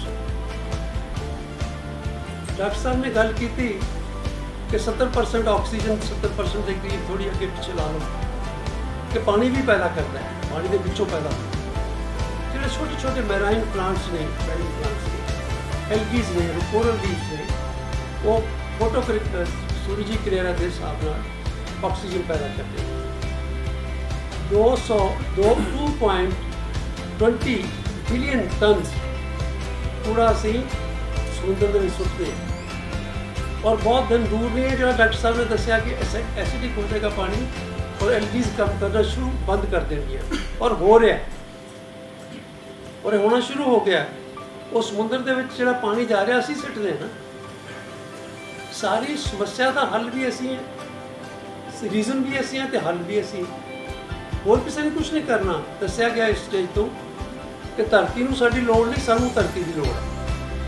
हुण तुसीं ये सारिਆਂ ਨੂੰ पता है कि हो सकता है, अवेयरनेस की कुछ कमी है। ਪਰ ਕਈ ਚੀਜ਼ਾਂ ਐਸੀਆਂ ਨੇ ਜਿਹੜੀਆਂ ਐਕਚੁਅਲੀ ਹੋ ਰਹੀਆਂ ਨੇ ਪਰ ਸਾਨੂੰ ਲੱਗਦਾ ਕਿ ਉਹ ਹੋ ਨਹੀਂ ਰਹੀਆਂ। ਜਿਸ ਤਰ੍ਹਾਂ ਮੈਂ ਉਮਰ ਦੇ ਵਿੱਚ ਵੱਧਦਾ ਗਿਆ, ਕੋਈ ਮਹਿਸੂਸ ਨਹੀਂ ਸੀ ਹੁੰਦਾ ਇੱਕਦਮ ਤੋਂ ਇਸੇ ਤਰੀਕੇ ਨਾਲ ਦੁਨੀਆ ਦੀ ਦੌੜ ਲੱਗੀ ਹੋਈ ਹੈ ਕਿ ਜੇ ਇਸ ਟੈਂਪਰੇਚਰ ਨੂੰ 1.5 ਡਿਗਰੀ ਸੈਂਟੀਗ੍ਰੇਡ ਤੋਂ ਜ਼ਿਆਦਾ ਐਵਰੇਜ ਟੈਂਪਰੇਚਰ ਦੁਨੀਆ ਦਾ in comparison to pre-industrial period 1850 ਜਾਂ 1857 ਉਹਨੂੰ 1.5 ਡਿਗਰੀ ਤੋਂ ਜ਼ਿਆਦਾ ਨਹੀਂ ਬਦਲਦੇ। ਤੁਸੀਂ ਬੜੇ ਸੋਚੋਗੇ ਵੀ ਇਹਦੇ ਵਿੱਚ ਕੀ ਸੋਚਣ ਵਾਲੀ ਲੋੜ ਹੈ। ਏਸੀ ਨੂੰ ਥੋੜਾ ਜਿਹਾ ਉੱਚਾ ਕਰ ਦਾਂਗੇ, ਟੈਂਪਰੇਚਰ ਘੱਟ ਹੋ ਜਾਏਗਾ, 1.5 ਡਿਗਰੀ ਕੀ ਹੁੰਦਾ। ਪਰ 1.5 ਡਿਗਰੀ ਵਧਣ ਤੋਂ ਅਗਰ ਉੱਪਰ ਚਲਾ ਗਿਆ 2050 ਤੱਕ ਤਾਂ ਤੁਹਾਡੇ ਸਾਰੇ ਗਲੇਸ਼ੀਅਰ ਜਿਹੜੇ ਹੈਗੇ ਨੇ, ਗੱਲ ਗਲੇਸ਼ੀਅਰ ਦੀ ਕੀਤੀ ਗਈ ਇੱਥੇ ਜਿਵੇਂ ਕੀਤੀ, ਅਗਰ ਗਲੇਸ਼ੀਅਰ ਖੁੱਲ ਗਏ ਤਾਂ ਸਾਇੰਟੀਫਿਕ ਸਟੱਡੀ ਹੈ ਕਿ 12 ਤੋਂ 15 ਸਾਲ ਦੇ ਵਿੱਚ ਹਿਊਮਨ ਲਾਈਫ ਜਿਹੜੀ ਹੈ ਖਤਮ ਹੋ ਜਾਏ। ਤੁਹਾਡੇ ਕੋਲ ਡਾਕਟਰ ਸਾਹਿਬ ਨੇ ਪੁੱਛਿਆ ਸੀ ਕਿ ਸਭ ਤੋਂ ਜ਼ਿਆਦਾ, ਭੈਣ ਜੀ ਨੇ ਪੁੱਛਿਆ ਸੀ ਕਿ ਕਿਹੜੀ ਚੀਜ਼ ਹੈ ਜਿਸ ਤੋਂ ਬਿਨਾਂ ਤੁਸੀਂ ਨਹੀਂ ਰਹਿ ਸਕਦੇ। ਕੋਈ ਬੱਚਾ ਦੱਸ ਸਕਦਾ ਕਿ ਸਭ ਤੋਂ ਜ਼ਰੂਰੀ ਕੀ ਹੈ? ਜੇ ਤੋਂ ਬਿਨਾਂ ਤੁਸੀਂ ਕੁਝ ਦੇਰ ਵੀ ਨਹੀਂ ਰਹਿ ਸਕਦੇ। ਹਾਂ, ਆਕਸੀਜਨ। ਪਿੱਛੇ ਤੁਸੀਂ ਕਰੋਨਾ ਦੇ ਦੌਰਾਨ ਬਹੁਤ ਟੈਸਟ ਕੀਤੇ, ਕਿੰਨੇ ਸਕਿੰਟ ਰਹਿ ਸਕਦੇ ਆ, ਕਿੰਨੇ ਕੋਈ 50 ਸਕਿੰਟ ਤੱਕ ਗਿਆ, ਕੋਈ 60 ਸਕਿੰਟ ਤੱਕ ਗਿਆ। 2 ਜਾਂ 3 ਮਿੰਟ ਤੋਂ ਜ਼ਿਆਦਾ ਨਹੀਂ ਜਿਉ ਸਕਦਾ ਬੰਦਾ ਆਕਸੀਜਨ। ਔਰ ਇੱਕ ਵਾਰੀ ਇੱਕ ਇਨਸਾਨ ਦਾ ਕੰਮ ਬੜਾ ਅੱਛਾ ਚੱਲ ਰਿਹਾ ਸੀਗਾ, ਪਰ ਬਾਅਦ ਵਿੱਚ ਘਾਟੇ ਪੈਣੇ ਸ਼ੁਰੂ ਹੋ ਗਏ। ਉਹਨੇ ਸਵਾਲ ਕੀਤਾ ਵੈਸੇ ਹੀ ਸੋਚ ਦੇ ਵਿੱਚ, ਜ਼ਿੰਦਗੀ ਨੂੰ ਪੁੱਛਿਆ ਕਿ ਤੂੰ ਇੰਨੀ ਔਖੀ ਕਿਉਂ, ਇੰਨਾ ਕਠਿਨ ਕਿਉਂ ਹੈ? ਉਹਦਾ ਜਵਾਬ ਸੀ ਕਿ ਤੁਸੀਂ ਜਿਹੜੀ ਸਸਤੀ ਚੀਜ਼ ਹੈ, ਜਿਹੜੀ ਆਮ ਮਿਲਦੀ ਹੈ, ਉਹਦੀ ਕਦਰ ਨਹੀਂ ਕਰਦੇ। ਔਰ ਉਹ ਸਥਿਤੀ ਸਾਡੀ ਹੈ, ਅਸੀਂ ਥੈਂਕਲੈਸ ਪੀਪਲ ਹੈ।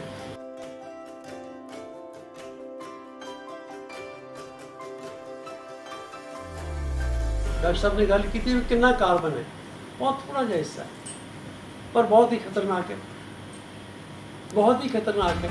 ਨਾਈਟ੍ਰੋਜਨ ਹੈ, ਆਕਸੀਜਨ ਹੈ, ਬਹੁਤ ਜ਼ਿਆਦਾ ਨਹੀਂ। ਔਰ ਉਹ ਜਿਹੜਾ ਫੁੱਟਪ੍ਰਿੰਟਸ, ਕਾਰਬਨ ਫੁੱਟਪ੍ਰਿੰਟ ਵੱਧ ਰਿਹਾ, ਉਹਦੇ ਨਾਲ ਸਾਡੀ ਲਾਈਫ, ਸ਼ੈਲਫ ਲਾਈਫ ਜਿਹੜੀ ਹੈ ਬਹੁਤ ਘੱਟ ਰਹੀ। ਰਿਡਿਊਸ, ਰੀਸਾਈਕਲ, ਇਹ ਮੰਤਰ ਹੈ। ਆਪਣੀਆਂ ਲੋੜਾਂ ਘੱਟ ਕਰੋ। ਲੋਕ ਸਰਚ ਕਰਦੇ ਨੇ ਬਚਾਂਗੇ ਕਿਵੇਂ? ਉਹਨਾਂ ਨੇ ਕਿਹਾ ਸਭ ਤੋਂ ਸੌਖਾ ਤਰੀਕਾ ਇੱਕੋ ਹੀ ਹੈ, ਉਸ ਤਰੀਕੇ ਨਾਲ ਰਹੋ ਜਿਵੇਂ ਤੁਹਾਡੇ ਬਾਬਾ ਜੀ ਰਹਿੰਦੇ ਸੀ। ਸਵੇਰੇ ਉੱਠੀਦਾ ਸੀਗਾ, 2 ਥੱਪੜ ਪੈਂਦੇ ਸੀ ਪਹਿਲਾਂ, ਚਲੋ ਮੂੰਹ ਧੋਵੋ, ਠੰਡੇ ਪਾਣੀ ਨਾਲ ਮੂੰਹ ਧੋਈਦਾ ਸੀ। ਫਿਰ ਇੱਕ ਬੋਰੀ ਨੂੰ ਝਾੜਨਾ, ਉਹਨੂੰ ਝਾੜ ਕੇ ਲੈ ਕੇ ਜਾਣਾ ਸਕੂਲ ਦੇ ਵਿੱਚ, ਵਿਛਾਉਣਾ, ਉੱਤੇ ਬੈਠ ਕੇ ਪੜ੍ਹਨਾ। ਸ਼ਾਮ ਨੂੰ ਫੱਟੀ ਛੱਪੜ ਦੇ ਵਿੱਚ ਧੋਣੀ। ਪ੍ਰਦੂਸ਼ਣ ਕਿੱਥੋਂ ਹੋਣੀ ਸੀ? ਹੁਣ ਤੁਹਾਡੇ ਸਿਸਟਮ ਰੋਕ ਰਹੇ ਨੇ ਤੇ ਨੈਚੁਰਲੀ ਪ੍ਰਦੂਸ਼ਣ ਤਾਂ ਹੋਏਗੀ ਨਾ, ਕੋਈ ਫੁੱਟਪ੍ਰਿੰਟ ਸਮਝ ਨਹੀਂ ਕਰਦੇ। ਸੋ ਆਪਣੇ ਆਪ ਨੂੰ ਸਧਾਰਨ, ਸੌਖਾ, ਅੱਛਾ ਬਣਾਉਣ ਦੀ ਕੋਸ਼ਿਸ਼ ਕਰੋ, ਤਾਂ ਜਾ ਕੇ ਅਸੀਂ ਨੇਚਰ ਦੀ ਮਦਦ ਕਰ ਸਕਦੇ। ਮੈਂ ਤੁਹਾਡਾ ਬਹੁਤ ਟਾਈਮ ਲੈ ਲਿਆ, ਬਹੁਤ ਧੰਨਵਾਦ ਹੈ। ਮੈਂ ਬਾਬਾ ਜੀ ਨੂੰ ਬਹੁਤ ਧੰਨਵਾਦ ਕਰਦਾ, ਉਹਨਾਂ ਨੇ ਮੈਨੂੰ ਮੌਕਾ ਦਿੱਤਾ। ਔਰ ਫਿਰ ਵੀ ਕਦੀ ਮੌਕਾ ਮਿਲਿਆ ਤੁਹਾਡੇ ਕੋਲ ਆਵਾਂਗੇ, ਪਰ ਇਸ ਆਸ ਨਾਲ ਕਿ ਤੁਸੀਂ ਸਾਰੇ ਅੱਜ ਐਟਲੀਸਟ ਪਰਨ ਕਰਕੇ ਜਾਓ।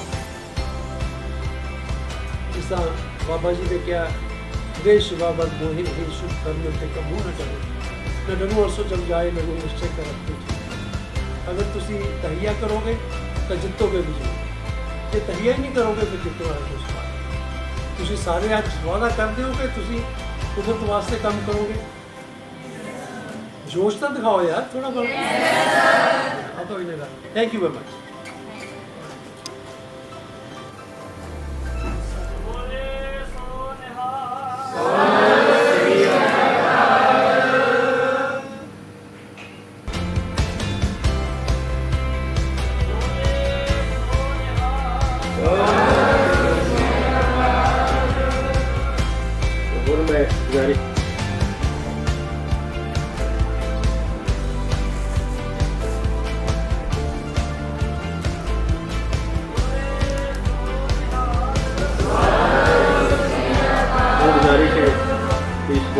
अग्रवाल साहब जो अपना सवाल प्राप्त करेंगे।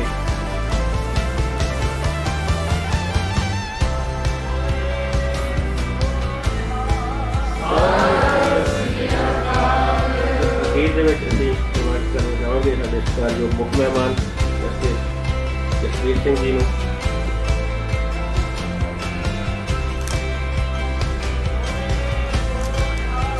ਵਾਹਿਗੁਰੂ